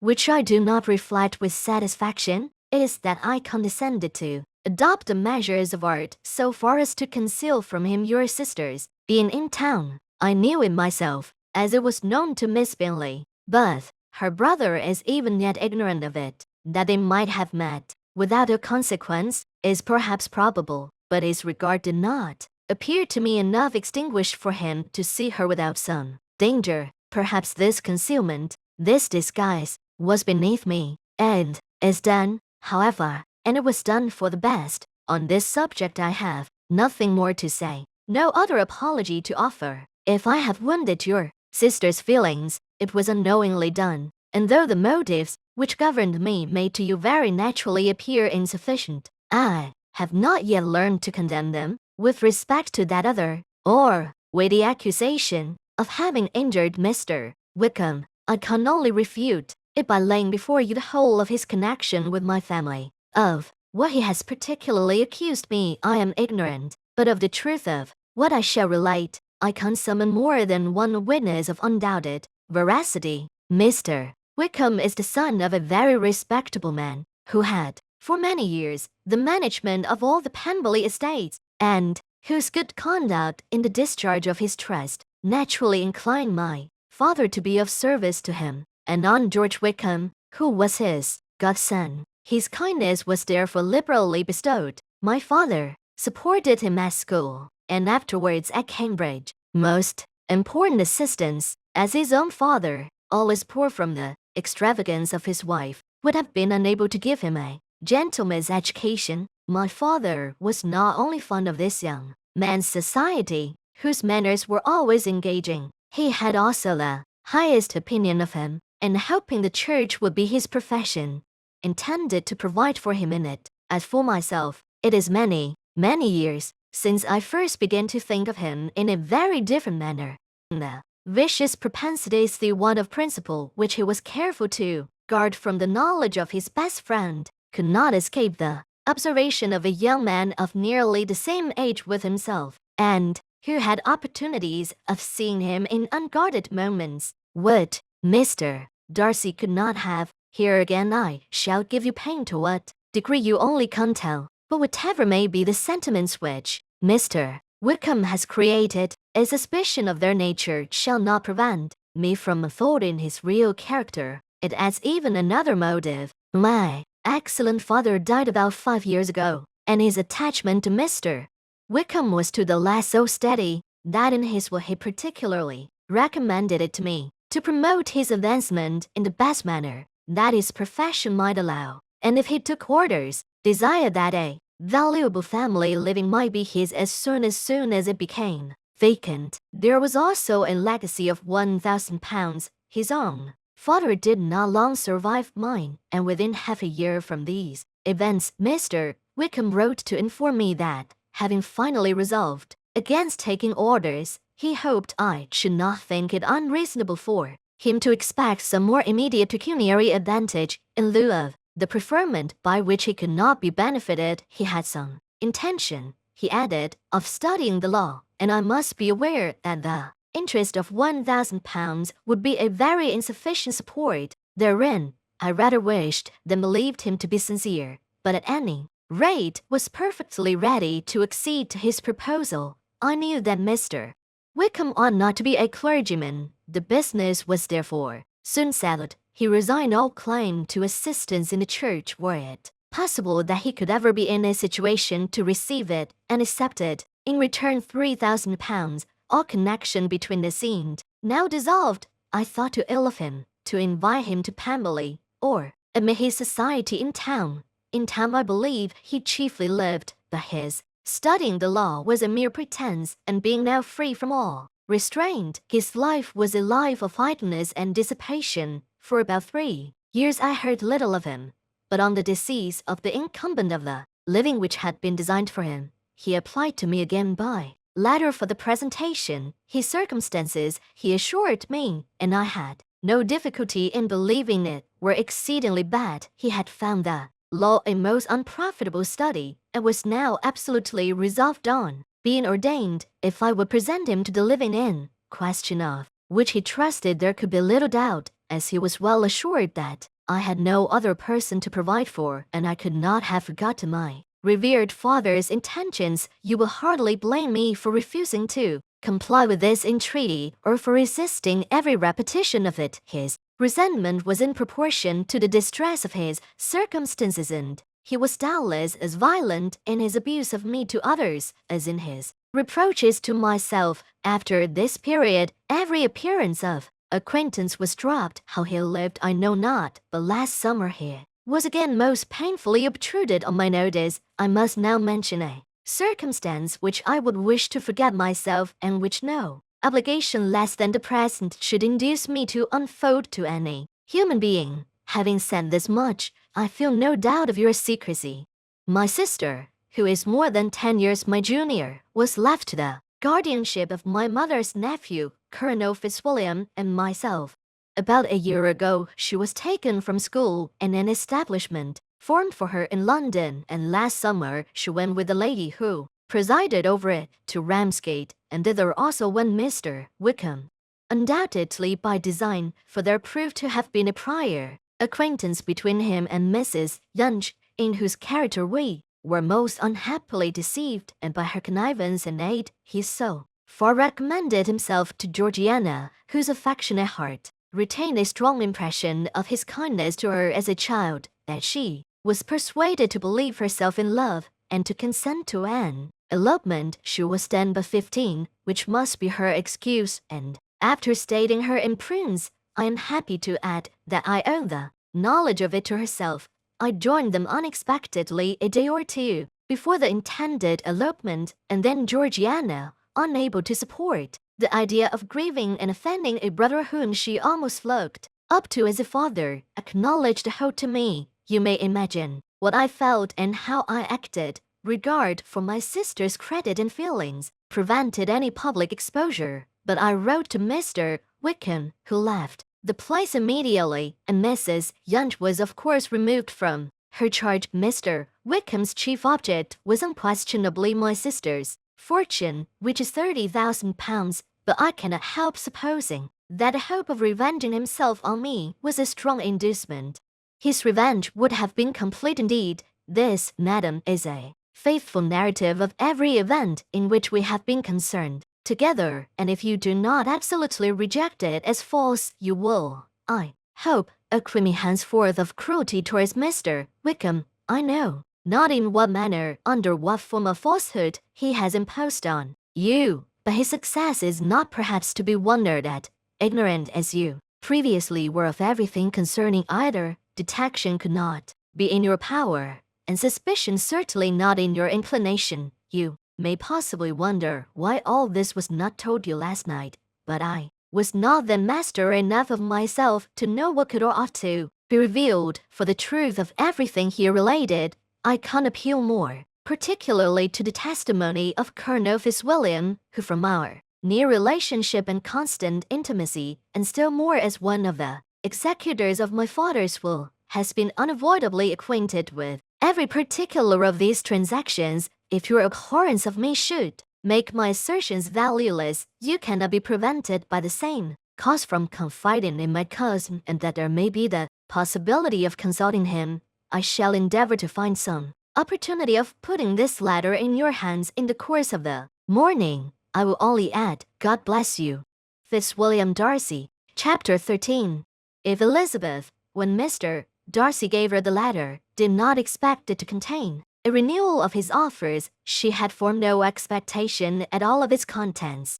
But such as they were, it may be well supposed how eagerly she went through them, and what a contrariety of emotion they excited. Her feelings, as she read, were scarcely to be defined. With amazement did she first understand that he believed any apology to be in his power, and steadfastly was she persuaded that he could have no explanation to give which a just sense of shame would not conceal. With a strong prejudice against every thing he might say, she began his account of what had happened at Netherfield. She read with an eagerness which hardly left her power of comprehension, and from impatience of knowing what the next sentence might bring, was incapable of attending to the sense of the one before her eyes. His belief of her sister's insensibility she instantly resolved to be false, and his account of the real. The worst objections to the match made her too angry to have any wish of doing him justice. He expressed no regret for what he had done which satisfied her. His style was not penitent but haughty.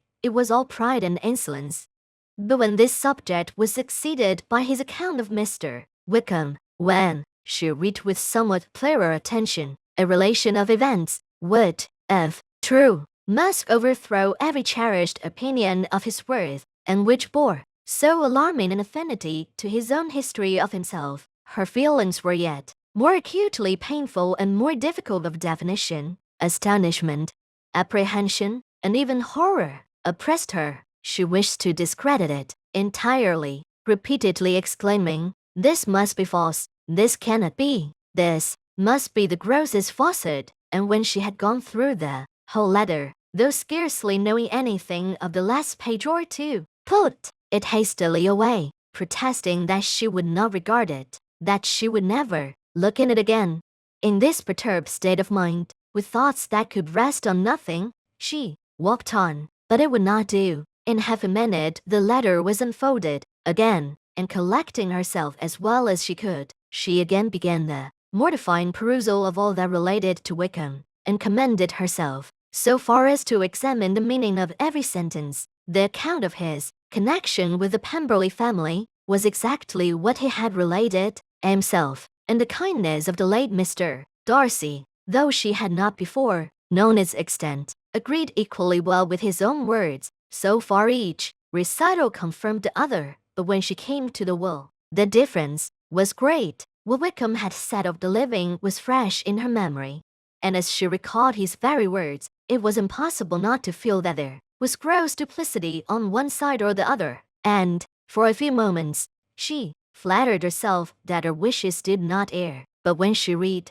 and reread with the closest attention, the particulars immediately following of Wickham's resigning all pretensions to the living, of his receiving in lieu so considerable a sum as £3,000. Again was she forced to hesitate. She put down the letter, weighed every circumstance with what she meant to be impartiality, deliberated on the probability of each statement, but with little success. On both sides it was only assertion. Again she read on, but every line proved more clearly that the affair, which she had believed it impossible that any contrivance could so represent as to render Mr. Darcy's conduct in it less than infamous, was capable of a turn which must make him entirely blameless throughout the whole. The extravagance and general profligacy which he scrupled not to lay to Mr. Wickham's charge exceedingly shocked her, the more so, as she could bring no proof of its injustice. She had never heard of him before his entrance into the Shire militia, in which he had engaged at the persuasion of the young man, who, on meeting him accidentally in town, had there renewed a slight acquaintance of his former way of life. Nothing had been known in Hertfordshire but what he told himself as to his real character. Had information been in her power, she had never felt a wish of inquiring. His countenance, voice, and manner had established him at once in the possession of every virtue. She tried to recollect some instance of goodness, some distinguished trait of integrity or benevolence, that might rescue him from the attacks of Mr. Darcy, or at least, by the predominance of virtue, atone for those casual errors under which she would endeavor to class what Mr. Darcy had described as the idleness and vice of many years' continuance, but no such recollection befriended her. She could see him instantly before her, in every charm of air and address, but she could remember no more substantial good than the general approbation of the neighbourhood, and the regard which his social powers had gained him in them. As, after pausing on this point a considerable while, she once more continued to read, but, alas, the story which followed of his designs on Miss Darcy received some confirmation from what had passed between Colonel Fitzwilliam and herself only the morning before, and at last she was referred for the truth of every particular to Colonel Fitzwilliam himself, from whom she had previously received the information of his near concern in all his cousin's affairs, and whose character she had no reason to question. At one time she had almost resolved on applying to him, but the idea was checked by the awkwardness of the application, and at length wholly banished by the conviction that Mr. Darcy would never have hazarded such a proposal if he had not been well assured of his cousin's corroboration. She perfectly remembered everything that had passed in conversation between Wickham and herself in their first evening at Mr. Phillips's. Many of his expressions were still fresh in her memory. She was now struck with the impropriety of such communications to a stranger, and wondered it had escaped her before. She saw the indelicacy of putting himself forward as he had done, and the inconsistency of his professions with his conduct. She remembered that he had boasted of having no fear of seeing Mr. Darcy, that Mr. Darcy might leave the country, but that he should stand his ground. Yet he had avoided the Netherfield ball the very next week. She remembered also that till the Netherfield family had quitted the country, had told his story to no one but herself, but that after their removal, it had been everywhere discussed, that he had then no reserves, no scruples in sinking Mr. Darcy's character, though he had assured her that respect for the father would always prevent his exposing the son. How differently did everything now appear in which he was concerned. His attentions to Miss King were now the consequence of views solely and hatefully mercenary, and the mediocrity of her fortune proved no longer the moderation of his wishes, but his eagerness to grasp at anything. His behavior to herself could now have had no tolerable motive. He had either been deceived with regard to her fortune, or had been gratifying his vanity by encouraging the preference which she believed she had most incautiously shown. Every lingering struggle in his favor grew fainter, and in farther justification of Mr. Darcy, she could not but allow that Mr. Bingley when questioned by Jane, had long ago asserted his blamelessness in the affair, that proud and repulsive as were his manners.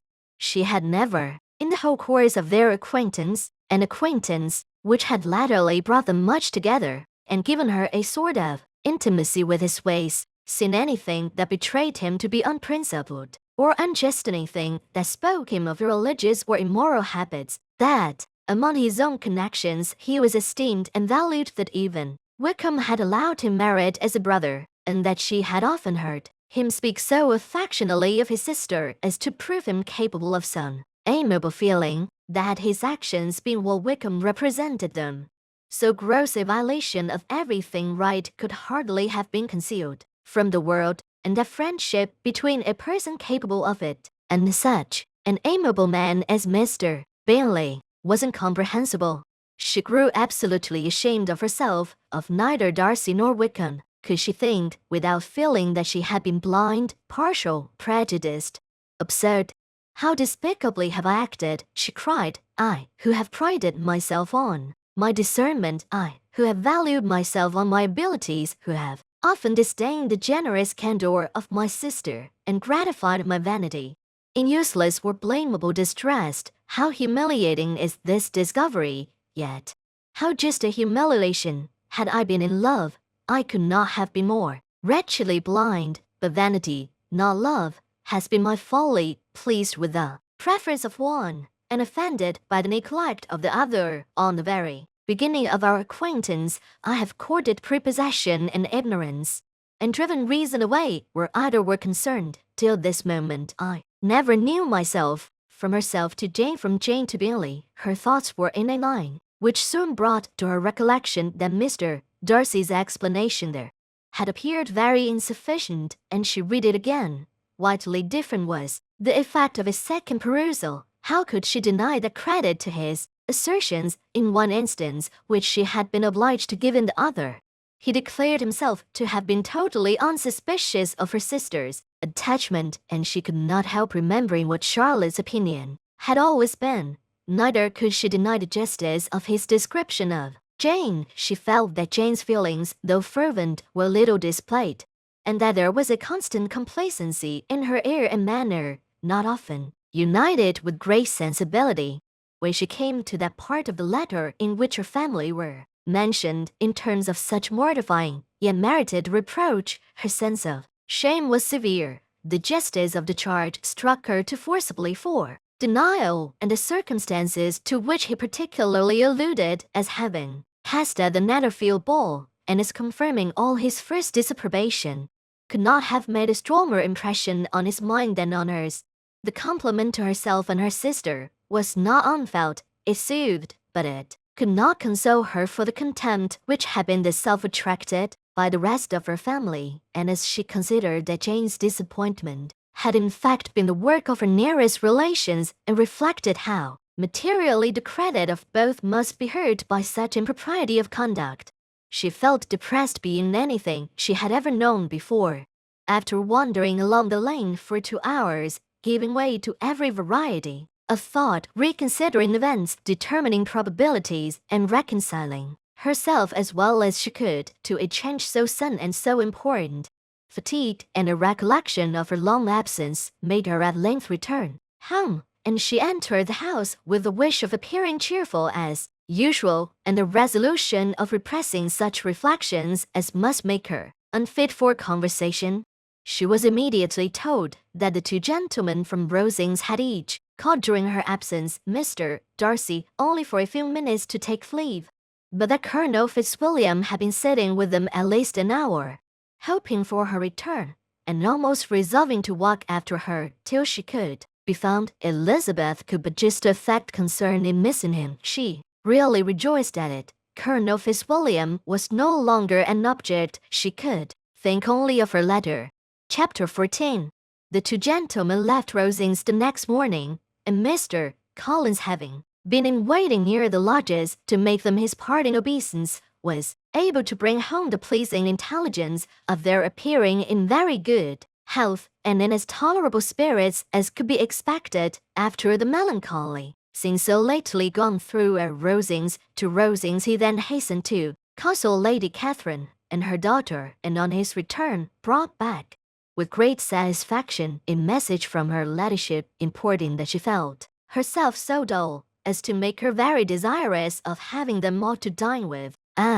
Elizabeth could not see Lady Catherine without recollecting that had she chosen it, she might by this time have been presented to her as her future niece, nor could she think, without a smile, of what her ladyship's indignation would have been. What would she have said? How would she have behaved? Were questions with which she amused herself. Their first subject was the diminution of the Rosings' party. "I assure you, I feel it exceedingly," said Lady Catherine. "I believe nobody feels the loss of friends so much as I do, but I am particularly attached to these young men, and know them to be so much attached to me. They were excessively sorry to go, but so they always are. The dear Colonel rallied his spirits tolerably too just at last, but Darcy seemed to feel it most acutely. More, I think, than last year. His attachment to Rosings certainly increases." Mr. Collins had a compliment and an allusion to throw in here, which were kindly smiled on by the mother and daughter.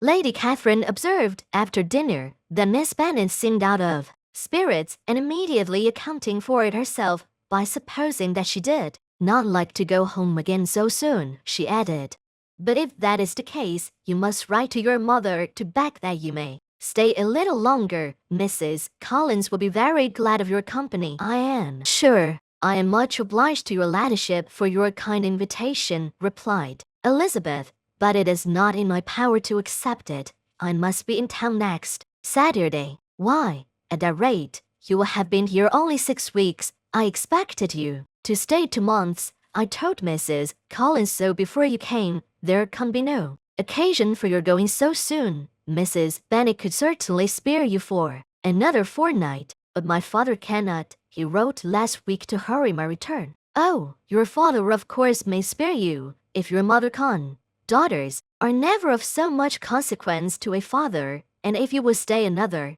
month complete, it will be in my power to take one of you as far as London, for I am going there early in June for a week, and as Dawson does not object to the borrowed box, there will be very good room for one of you, and indeed, if the weather should happen to be cool, I should not object to taking you both, as you are neither of you large. You are all kindness, madam, but I believe we must abide by our original plan." Lady Catherine seemed resigned.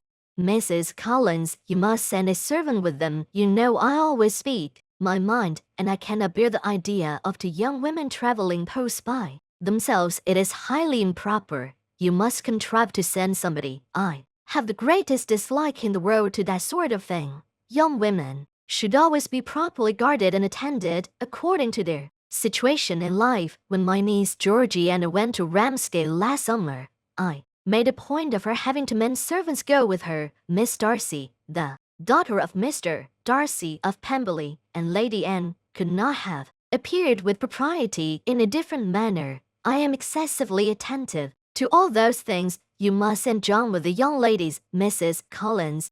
I am glad it occurred to me to mention it, for it would really be discreditable to you to let them go alone. My uncle is to send a servant for us." "Oh, your uncle? He keeps a manservant, does he? I am very glad you have somebody who thinks of those things. Where shall you change horses?" "Oh, Bromley, of course. If you mention my name at the bell, you will be attended to." Lady Catherine had many other questions to ask respecting their journey, and as she did not answer them all herself, attention was necessary, which Elizabeth believed to be lucky for her, or, with a mind so occupied, she might have forgotten where she was. Reflection must be reserved for solitary hours. Whenever she was alone, she gave way to it as the greatest relief, and not a day went by without a solitary walk in which she might indulge in all the delight of unpleasant recollections.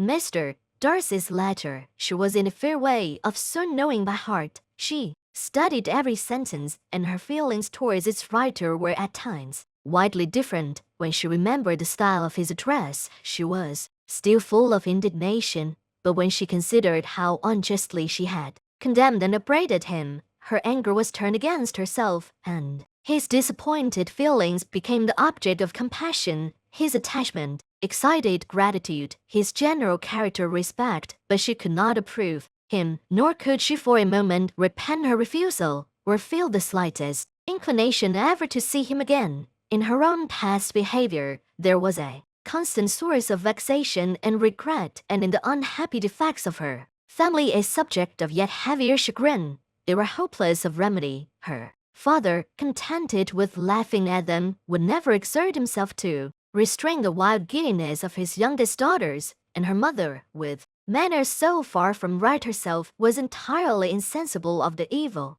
Elizabeth had frequently united with Jane in an endeavour to check the imprudence of Catherine and Lydia, but while they were supported by their mother's indulgence, what chance could there be of improvement? Catherine, weak-spirited, irritable, and completely under Lydia's guidance, had been always affronted by their advice, and Lydia, self-willed and careless, would scarcely give them a hearing. They were ignorant, idle, and vain. While there was an officer's in Meryton, they would flirt with him, and while Meryton was within a walk of Longbourn, they would be going there forever. Anxiety on Jane's behalf was another prevailing concern, and Mr. Darcy's explanation, by restoring Bingley to all her former good opinion, heightened the sense of what Jane had lost. His affection was proved to have been sincere, and his conduct cleared of all blame, unless any could attach to the implicitness of his confidence in his friend. How grievous, then, was the thought that, of a situation so desirable in every respect, so replete with advantage, so promising for happiness, Jane had been deprived by the folly and indecorum of her own family. When to these recollections was added the development of Wickham's character, it may be easily believed that the happy spirits which had seldom been depressed before were now so much affected as to make it almost impossible for her to appear tolerably cheerful. Their engagements at Rosings were as frequent during the last week of her stay as they had been at first. The very last evening was spent there, and her ladyship again inquired minutely into the particulars of their journey, gave them directions as to the best method of packing, and was so urgent on the necessity of placing gowns in the only right way that Maria thought herself obliged on her return to undo all the work of the morning and pack her trunk afresh. When they parted, Lady Catherine, with great condescension, wished them a good journey and invited them to come to Hunsford again next year, and Miss de Bourgh exerted herself so far as to curtsy and hold out her hand to both. Chapter XV. On Saturday morning, Elizabeth and Mr. Collins met for breakfast a few minutes before the others appeared, and he took the opportunity of paying the parting civilities which he deemed indispensably necessary. "I know not, Miss Elizabeth," said he, "whether Mrs. Collins has yet expressed her sense of your kindness in coming to us, but I am very certain you will not leave the house without receiving her thanks for it. The favor of her company has been much felt, I assure you. We know how little there is to tempt anyone to our humble abode. Our plain manner of living, our small rooms and few domestics, and the little we see of the world, must make Hunsford extremely dull to a young lady like herself, but I hope you will believe us grateful for the condescension, and that we have done everything in our power to prevent your spending your time unpleasantly." Elizabeth was eager with her thanks and assurances of happiness. She had spent 6 weeks with great enjoyment, and the pleasure of being with Charlotte and the kind attentions she had received must make her feel the obliged. Mr. Collins was gratified, and with a more smiling solemnity, replied, "It gives me the greatest pleasure to hear that you have passed your time not disagreeably. We have certainly done our best, and most fortunately having it in our power to introduce you to very superior society, and from our connection with Rosings, the frequent means of varying the humble home scene, I think we may flatter ourselves that your Hunsford visit cannot have been entirely irksome. Our situation with regard to Lady Catherine's family is indeed the sort of extraordinary advantage and blessing which few can boast. You see on what a footing we are. You see how continually we are engaged there. In truth, I must acknowledge that, with all the disadvantages of this humble parsonage, I should not think anyone abiding in it an object of compassion. while their shares of our intimacy at Rosings were insufficient for the elevation of his feelings, and he was obliged to walk about the room, while Elizabeth tried to unite civility and truth in a few short sentences. You may, in fact, carry a very favourable report of this into Hertfordshire, my dear cousin. I flatter myself at least that you will be able to do so. Lady Catherine's great attentions to Mrs. Collins you have been a daily witness of, and altogether I trust it does not appear that your friend has drawn an unfortunate habit on this point. It will be as well to be silent. Only let me assure you, my dear Miss Elizabeth, that I come from my heart most cordially wish you equal felicity in marriage. My dear Charlotte and I have but one mind and one way of thinking. There is in everything a most remarkable resemblance of character and ideas between us. We seem to have been designed for each other. Elizabeth could safely say that it was a great happiness where that was the case, and with equal sincerity could add that she firmly believed and rejoiced in his domestic comforts. She was not sorry, however, to have the recital of them interrupted by the entrance of the lady from whom they sprang. Poor Charlotte! It was melancholy to leave her to such society, but she had chosen it with her eyes open, and though evidently regretting that her visitors were to go, she did not seem to ask for compassion. Her home and her housekeeping, her parish and her poultry, and all their dependent concerns had not yet lost their charms. At length the chaise arrived, the trunks were fastened on, the parcels placed within, and it was pronounced to be ready. After an affectionate parting between the friends, Elizabeth was attended to the carriage by Mr. Collins, and as they walked down the garden, he was commissioning her with his best respects to all her family, not forgetting his thanks for the kindness he had received at Longbourn in the winter, and his compliments to Mr. and Mrs. Gardiner. Though unknown, he then handed her in. Maria followed, and the door was on the point of being closed, when he suddenly reminded them, with some consternation, that they had hitherto forgotten to leave any message for the ladies of Rosings. But, he added, you will of course wish to have your humble respects delivered to them, with your grateful thanks for their kindness to you while you have been here. Elizabeth made no objection. The door was then allowed to be shut, and the carriage drove off. Good gracious, cried Maria, after a few minutes' silence, it seems but a day or two since we first came, and yet how many things have happened. A great many indeed, said her companion with a sigh. We have dined 9 times at Rosings, besides drinking tea there twice. How much I shall have to tell, Elizabeth privately added, and how much I shall have to conceal. Their journey was performed without much conversation or any alarm, and within 4 hours of their leaving Hunsford, they reached Mr. Gardiner's house, where they were to remain a few days. Jane looked well, and Elizabeth had little opportunity of studying her spirits, amidst the various engagements which the kindness of her aunt had reserved for them. But Jane was to go home with her, and at Longbourn there would be leisure enough for observation. It was not without an effort meanwhile that she could wait even for Longbourn before she told her sister of Mr. Darcy's proposals, to know that she had the power of revealing what would so exceedingly astonish Jane, and must, at the same time, so highly gratify whatever of her own vanity she had not yet been able to reason away, was such a temptation to openness as nothing could have conquered, but the state of indecision in which she remained as to the extent of what she should communicate, and her fear of, she once entered on the subject, of being hurried into repeating something of Bingley, which might only grieve her sister farther. Chapter 16.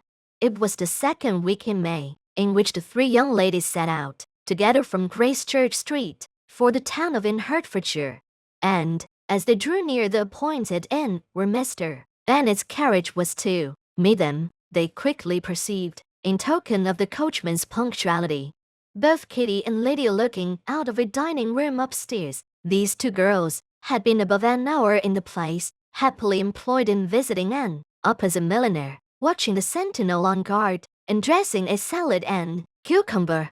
After welcoming their sisters, they triumphantly displayed a table set out with such cold meat as an inn larder usually affords, exclaiming, "Is not this nice? Is not this an agreeable surprise? And we mean to treat you all," added Lydia. "But you must lend us the money, for we have just spent hours at the shop out there." Then showing her purchases, "Look here, I have bought this bonnet. I do not think it is very pretty, but I thought I might as well buy it as not. I shall pull it to pieces as soon as I get home, and see if I can make it up any better." And when her sisters abused it as ugly, she added, with perfect unconcern, "Oh, but there were 2 or 3 much uglier in the shop, and when I have bought some prettier colored satin to trim it with fresh, I think it will be very tolerable. Besides, it will not much signify what one wears this summer. After the Shire have left Meryton, and they are going in a fortnight." "Are they indeed?" cried Elizabeth, with the greatest satisfaction. "They are going to be encamped near Brighton, and I do so want Papa to take us all there for the summer. It would be such a delicious scheme, and I dare say would hardly cost anything at all. Mamma would like to go to of all things. Only think what a miserable summer else we shall have." "Yes," thought Elizabeth, "that would be a delightful scheme, indeed, and completely do for us at once. Good heaven, Brighton, and a whole campful of soldiers, to us, who have been overset already by one poor regiment of militia, and the monthly balls of Meryton." "Now I have got some news for you," said Lydia, as they settled down to table. "What do you think? It is excellent news, capital news, and about a certain person that we all like."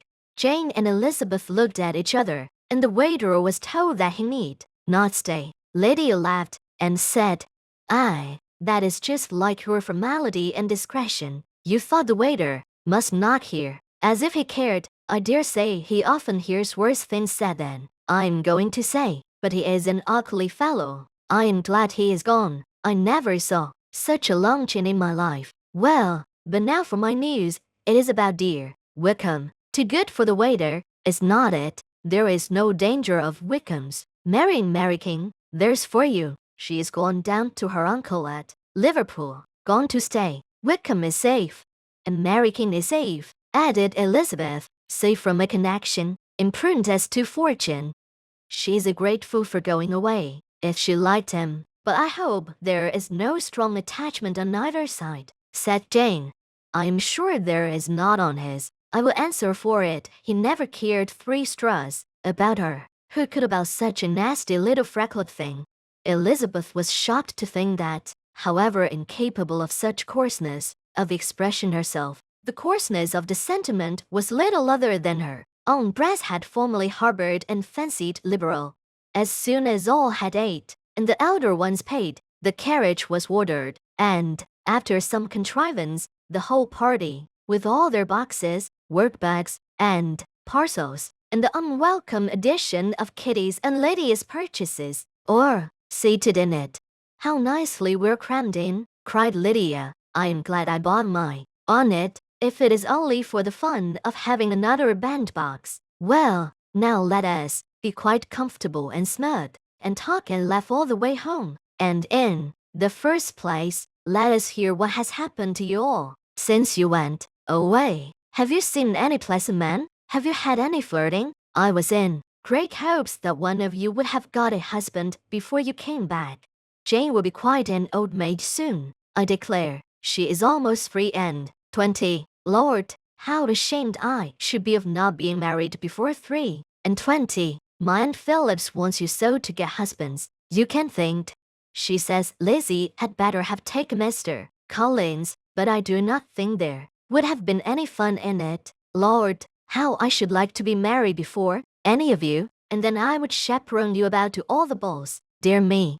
We had such a good piece of fun the other day at Colonel Forster's. Kitty and me were to spend the day there, and Mrs. Forster promised to have a little dance in the evening. By Mrs. Forster and me are such friends, and so she asked the 2 Harringtons to come, but Harriet was ill, and so Pen was forced to come by herself. And then, what do you think we did? We dressed up Chamberlain in woman's clothes, on purpose to pass for a lady. Only think what fun, not a so near of it, but call, and Mrs. Forster, and Kitty and me, except my aunt, for we were forced to borrow one of her gowns, and you cannot imagine how well he looked when Danny, and Wickham, and Pratt, and 2 or 3 more of the men came in. They did not know him in the least. Lord, how I laughed, and so did Mrs. Forster. I thought I should have died, and that made the men suspect something, and then they soon found out what was the matter.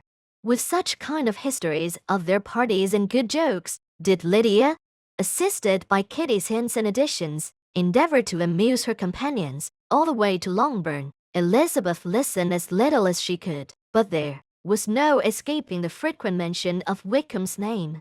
Their reception at home was most kind. Mrs. Bennet rejoiced to see Jane in undiminished beauty, and more than once during dinner did Mr. Bennet say, voluntarily to Elizabeth, "I'm glad you are come back, Lizzie."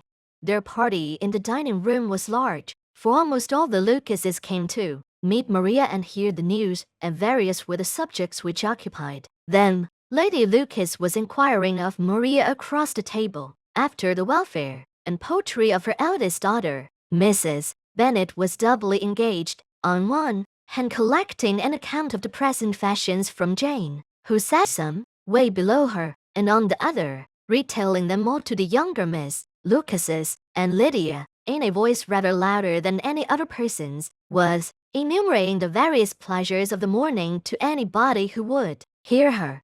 "Oh, Mary," said she, "I wish you had gone with us, for we had such fun.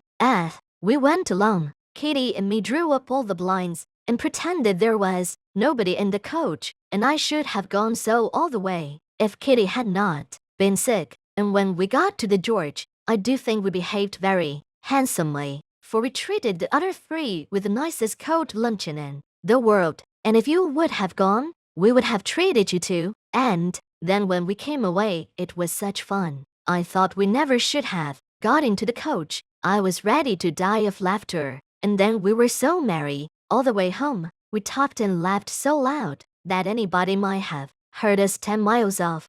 To this, Mary very gravely replied, "Far be it from me, my dear sister, to depreciate such pleasures. They would doubtless be congenial with the generality of female minds, but I confess they would have no charms for me.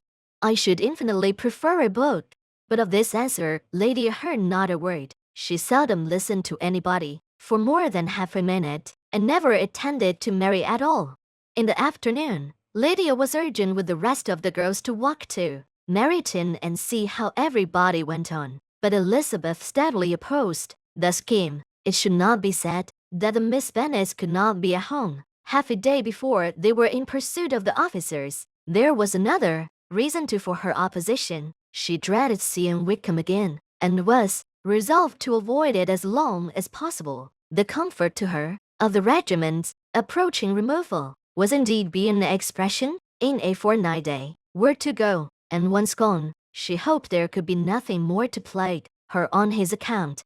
She had not been many hours at home before she found that the Brighton scheme, of which Lydia had given them a hint at the end, was under frequent discussion between her parents. Elizabeth saw directly that her father had not the smallest intention of yielding, but his answers were at the same time so vague and equivocal that her mother, though often disheartened, had never yet despaired of succeeding at last. Chapter 17. Elizabeth's impatience to acquaint Jane with what had happened could no longer be overcome, and at length, resolving to suppress every particular in which her sister was concerned, and preparing her to be surprised, she related to her the next morning the chief of the scene between Mr. Darcy and herself. Miss Bennet's astonishment was soon lessened by the strong sisterly partiality which made any admiration of Elizabeth appear perfectly natural, and all surprise was surely lost in other feelings. She was sorry that Mr. Darcy should have delivered his sentiments in a manner so little suited to recommend them, but still more was she grieved for the unhappiness which her sister's refusal must have given him.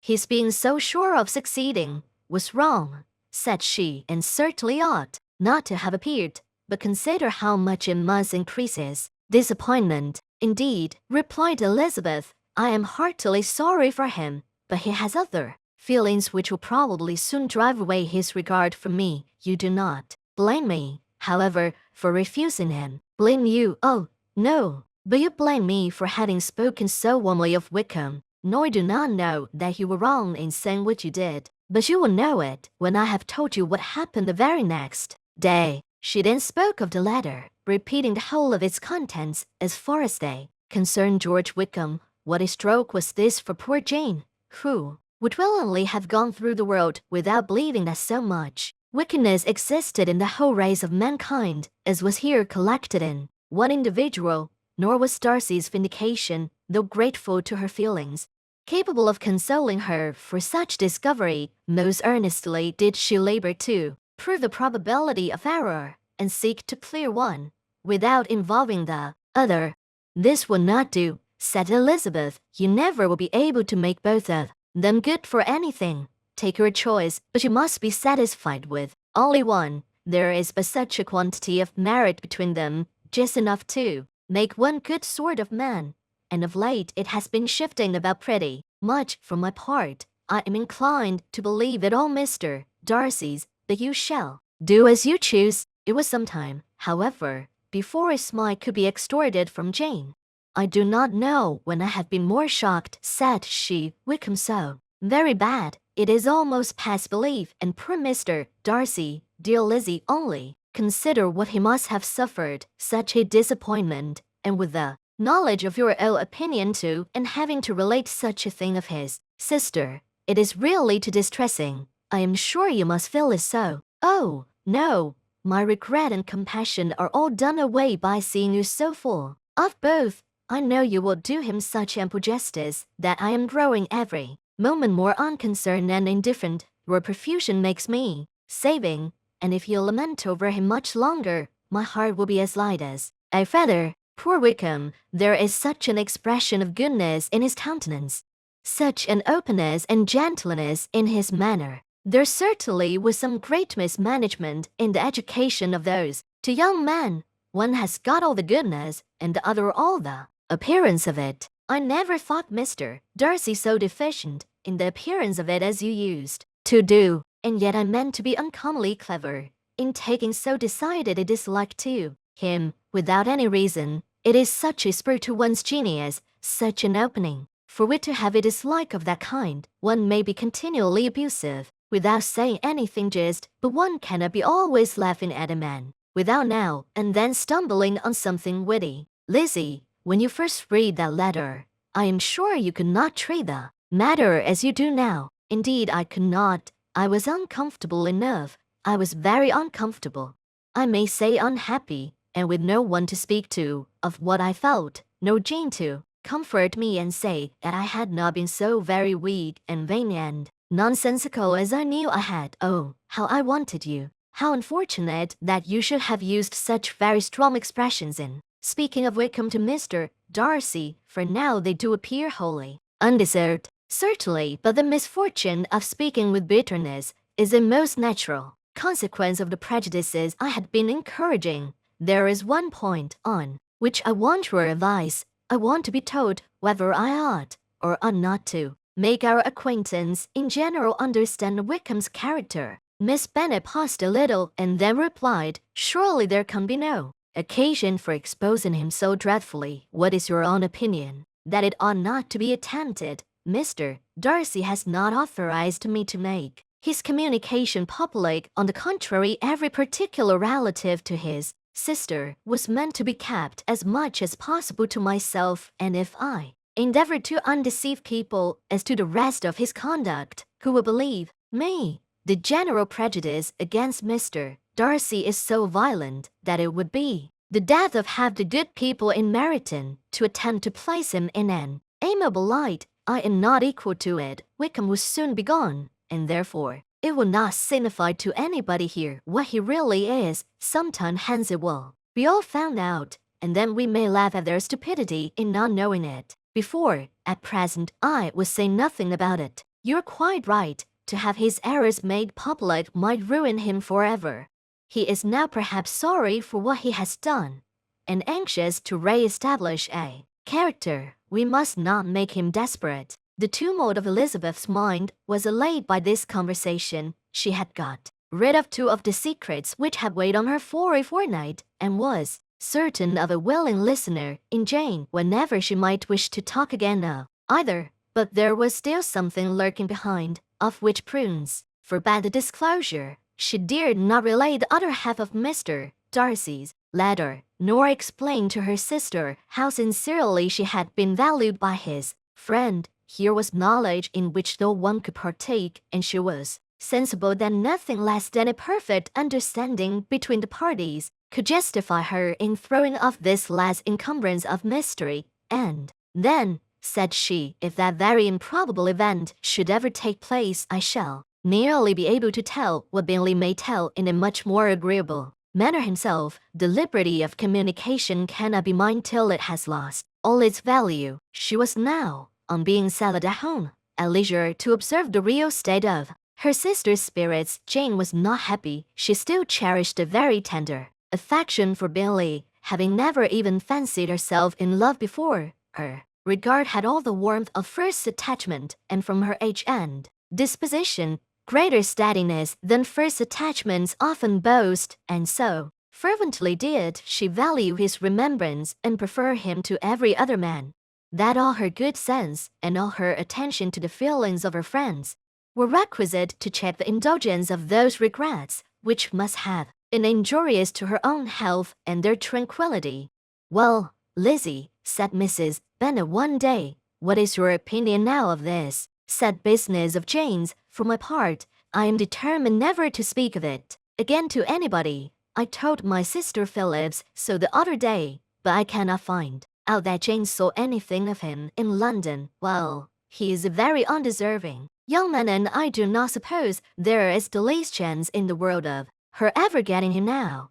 There is no talk of his coming to Netherfield again in the summer, and I have inquired of everybody too who is likely to know. I do not believe that he will ever live at Netherfield any more. Oh, well, it is just as he chooses. Nobody wants him to come, though I shall always say that he used my daughter extremely ill, and if I was her, I would not have put up with it. Well, my comfort is, I am sure Jane would die of a broken heart, and then he will be sorry for what he has done." But Elizabeth could not receive comfort from any such expectation. She made no answer. "Well, Lizzie," continued her mother soon afterwards, "and so the Collinses live very comfortable, do they?" Well, I only hope it will last. And what sort of table do they keep?" "Charlotte is an excellent manager. I dare say, if she's half as sharp as her mother, she's saving enough. There is nothing extravagant in their housekeeping, I dare say." "No, nothing at all. A great deal of good management, depend upon it. Yes, they would take care not to outrun their income. They will never be distressed for money." "Well, much good may it do them. And so, I suppose, they often talk of having Longbourn when your father is dead. They look upon it quite as their own, I dare say. Whenever that happens, it was a subject which they could not mention before me. No, it would have been strange if they had, but I make no doubt they often talk of it between themselves. Well, if they can be easy with an estate that is not lawfully their own, so much the better. I should be ashamed of having one that was only entailed on me." Chapter 18. The first week of their return was soon gone. The second began. It was the last of the regiment's stay in Meriden, and all the young ladies in the neighbourhood were drooping apace. The dejection was almost universal. The elder Miss Bennets alone were still able to eat, drink, and sleep, and pursue the usual course of their employments. Very frequently were they reproached for this insensibility by Kitty and Lydia, whose own misery was extreme, and who could not comprehend such hard-heartedness in any of the family. "Good heaven, what is to become of us? What are we to do?" would they often exclaim in the bitterness of woe. "How can you be smiling so, Lizzie?" Their affectionate mother shared all their grief. She remembered what she had herself endured on a similar occasion 25 years ago. "I am sure," said she, "I cried for 2 days together when Colonel Miller's regiment went away. I thought I should have broke my heart." "I am sure I shall break mine," said Lydia. "If one could but go to Brighton," observed Mrs. Bennet. Oh, yes, if one could but go to Brighton, but Papa is so disagreeable. A little sea bathing would set me up forever, and my Aunt Phillips is sure it would do me a great deal of good, added Kitty. Such were the kind of lamentations resounding perpetually through Longbourn House. Elizabeth tried to be diverted by them, but all sense of pleasure was lost in shame. She felt anew the justice of Mr. Darcy's objections, and never had she before been so much disposed to pardon his interference in the views of his friend. But the gloom of Lydia's prospect was surely cleared away, for she received an invitation from Mrs. Forster, the wife of the colonel of the regiment, to accompany her to Brighton. This invaluable friend was a very young woman, and very lately married. A resemblance in good humor and good spirits had recommended her and Lydia to each other, and out of their 3 months' acquaintance they had been intimate too. The rapture of Lydia on this occasion, her adoration of Mrs. Forster, the delight of Mrs. Bennet, and the mortification of Kitty are scarcely to be described. Wholly inattentive to her sister's feelings, Lydia flew about the house in restless ecstasy, calling for everyone's congratulations and laughing and talking with more violence than ever, whilst the luckless Kitty continued in the parlour repining at her fate in terms as unreasonable as her accent was peevish. I cannot see why Mrs. Forster should not ask me as well as Lydia, said she.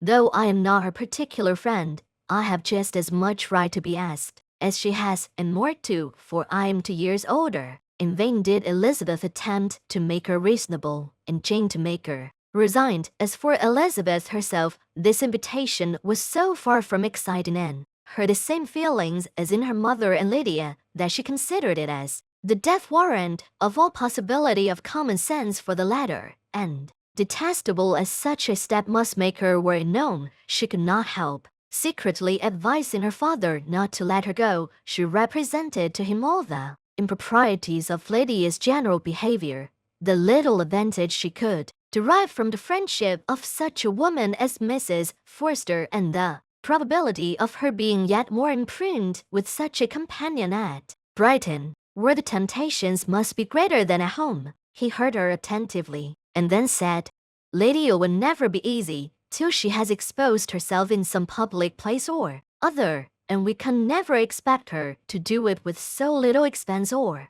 inconvenience to her family as under the present circumstances. If you were aware, said Elizabeth, of the very great disadvantage to us all, which must arise from the public notice of Lydia's unguarded and imprudent manner, and which has already arisen from it, I am sure you would judge differently in the affair. Already arisen, repeated Mr. Bennet. What, has she frightened away some of your lovers? Poor little Lizzie, but do not be cast down. Such squeamish youths as cannot bear to be connected with a little absurdity are not worth a regret. Come, let me see the list of the pitiful fellows who have been kept aloof by Lydia's folly.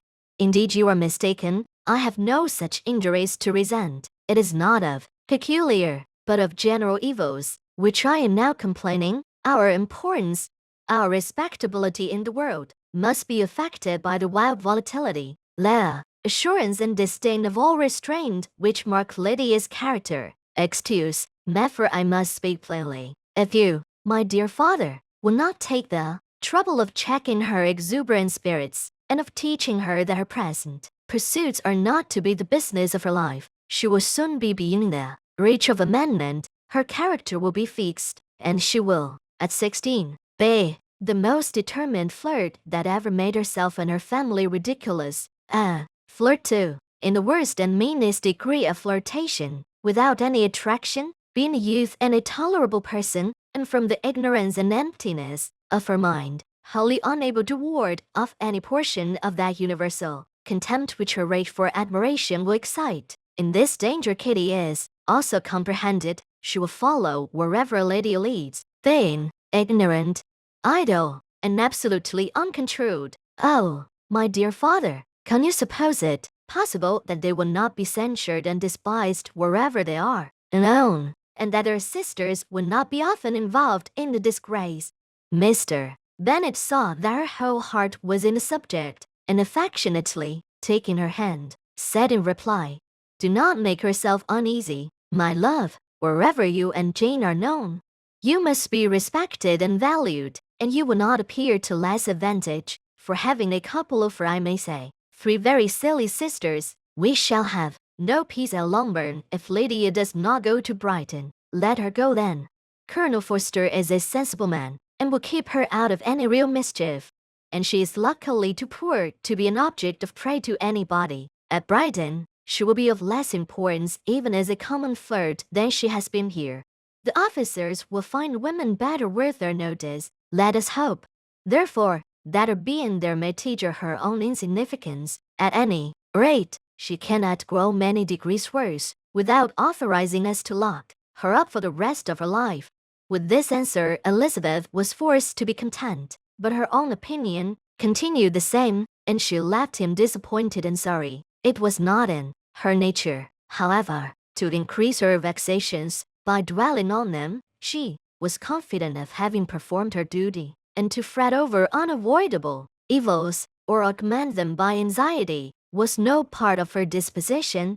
Had Lydia and her mother known the substance of her conference with her father, their indignation would hardly have found expression in their united volubility. In Lydia's imagination, a visit to Brighton comprised every possibility of earthly happiness. She saw with the creative eye of fancy the streets of that gay bathing place covered with officers. She saw herself the object of attention to tens and to scores of them at present unknown. She saw all the glories of the camp, its tents stretched forth in beauteous uniformity of lines, crowded with the young and the gay, and dazzling with scarlet. And to complete the view, she saw herself seated beneath a tent, tenderly flirting with at least 6 officers at once. Had she known that her sister sought to tear her from such prospects and such realities as these, what would have been her sensations? They could have been understood only by her mother, who might have felt nearly the same. Lydia's going to Brighton was all that consoled her for the melancholy conviction of her husband's never intending to go there himself. But they were entirely ignorant of what had passed, and their raptures continued with little intermission to the very day of Lydia's leaving home. Elizabeth was now to see Mr. Wickham for the last time, having been frequently in company with him since her return. Agitation was pretty well over. The agitations of former partiality entirely so. She had even learned to detect, in the very gentleness which had first delighted her, an affectation and a sameness too disgust and weary in his present behavior to herself. Moreover, she had a fresh source of displeasure for the inclination he soon testified of renewing those attentions which had marked the early part of their acquaintance, could only serve, after what had since passed, to provoke. She lost all concern for him in finding herself thus selected as the object of such idle and frivolous gallantry, and while she steadily repressed it, could not but feel the reproof contained in his believing that however long, and for whatever cause, his attentions had been withdrawn, her vanity would be gratified and her preference secured at any time by their renewal.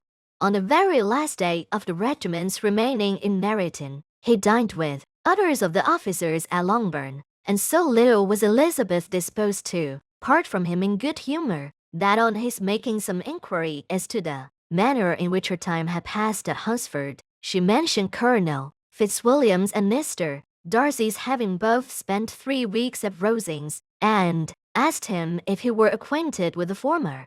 He looked surprised, displeased, alarmed, but with a moment's recollection, and a returning smile, replied that he had formerly seen him often, and after observing that he was a very gentlemanlike man, asked her how she had liked him. Her answer was warmly in his favor. With an air of indifference, he soon afterwards added, "How long did you say that he was at Rosings?" "Nearly 3 weeks." "And you saw him frequently?" "Yes, almost every day. His manners are very different from his cousins." "Yes, very different, but I think Mr. Darcy improves on acquaintance." "Indeed," cried Wickham with a look which did not escape her. "And pray, may I ask," but checking himself, he added in a gayer tone, "is it in address that he improves? Has he deigned to add aught of civility to his ordinary style?" For I dare not hope," he continued in a lower and more serious tone, "that he is improved in essentials."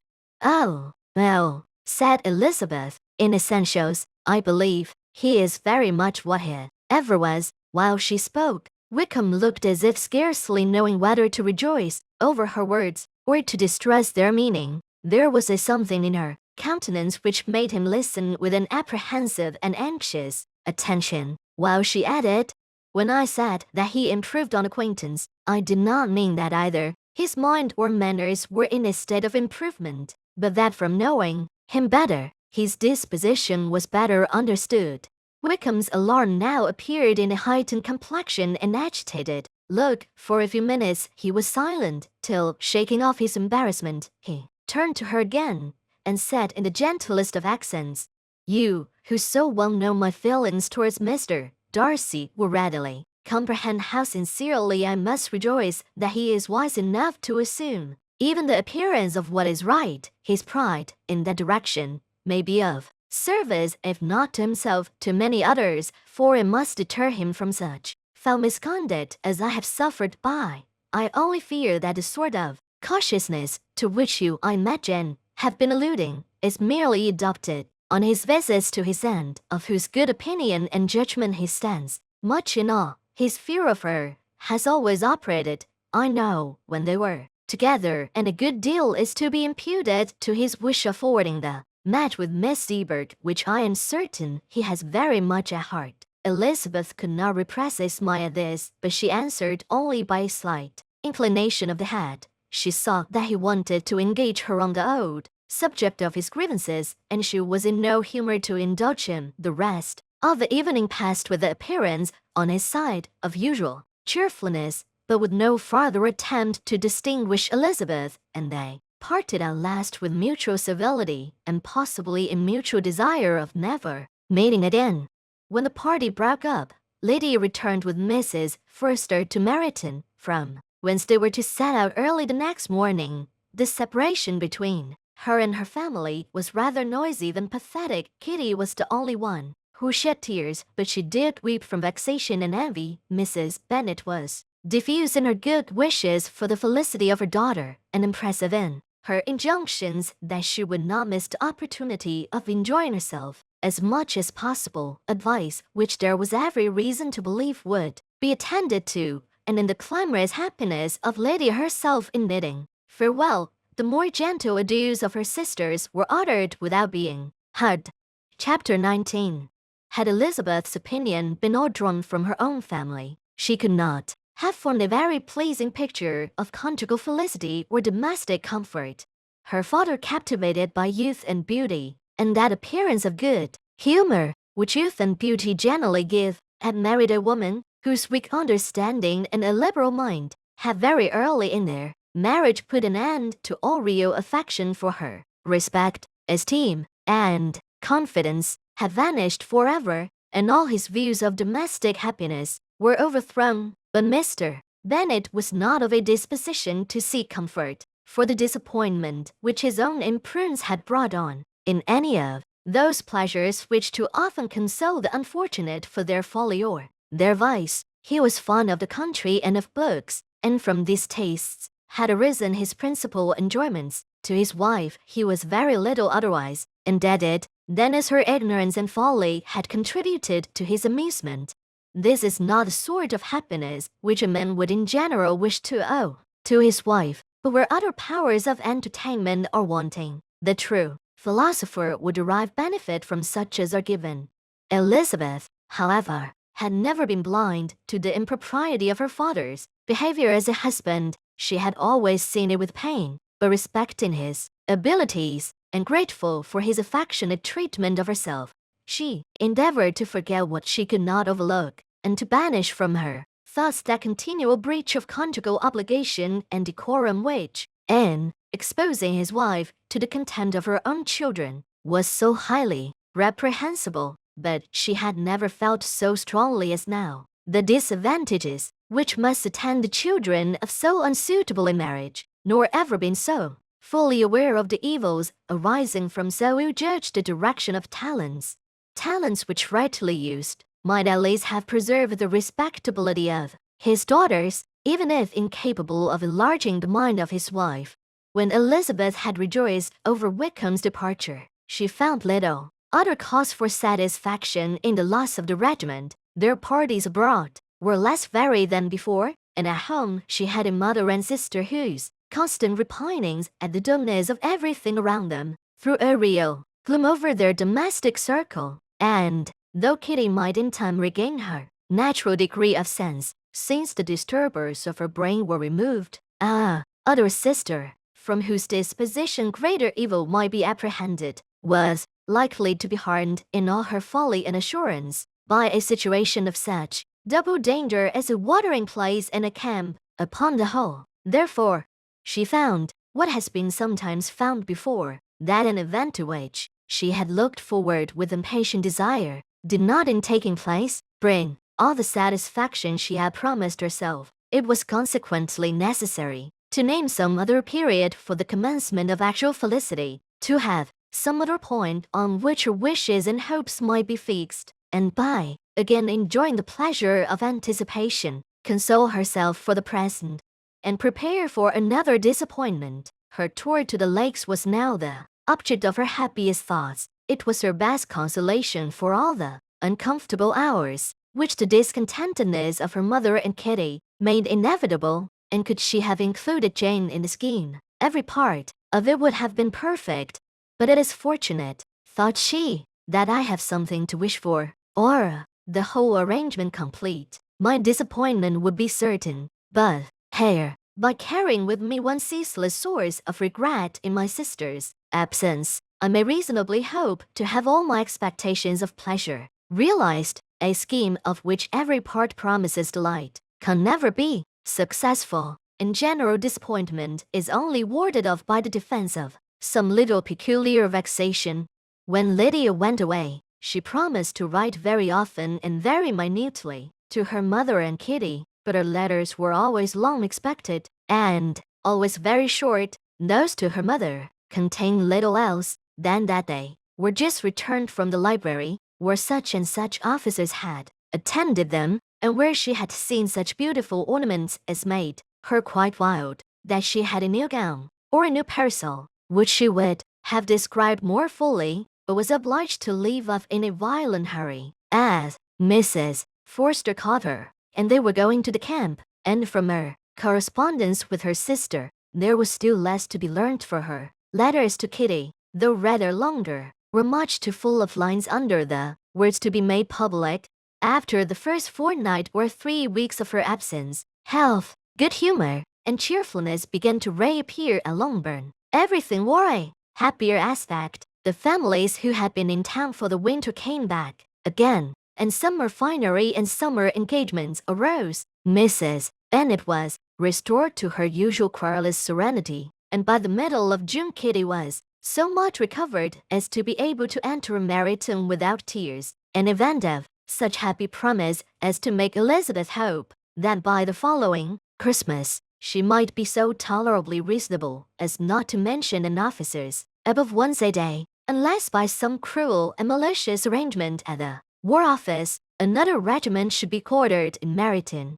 The time fixed for the beginning of their northern tour was now fast approaching, and a fortnight only was wanting of it, when a letter arrived from Mrs. Gardiner, which at once delayed its commencement and curtailed its extent. Mr. Gardiner would be prevented by business from setting out till a fortnight later in July, and must be in London again within a month, and as that left too short a period for them to go so far, and see so much as they had proposed, or at least to see it with the leisure and comfort they had built on, they were obliged to give up the lakes and substitute a more contracted tour, and, according to the present plan, were to go no farther northward than Derbyshire. In that county, there was enough to be seen to occupy the chief of their 3 weeks, and to Mrs. Gardiner it had a peculiarly strong attraction, the town where she had formerly passed some years of her life, and where they were now to spend a few days,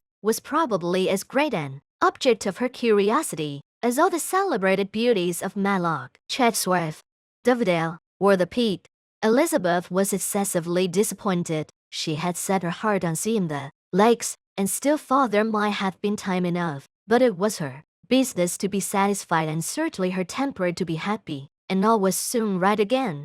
With the mention of Derbyshire, there were many ideas connected. It was impossible for her to see the word without thinking of Pemberley and its owner. But surely, said she, I may enter his county with impunity, and rob it of a few petrified spars without his perceiving me. The period of expectation was now doubled. 4 weeks were to pass away before her uncle and aunt's arrival, but they did pass away, and Mr. and Mrs.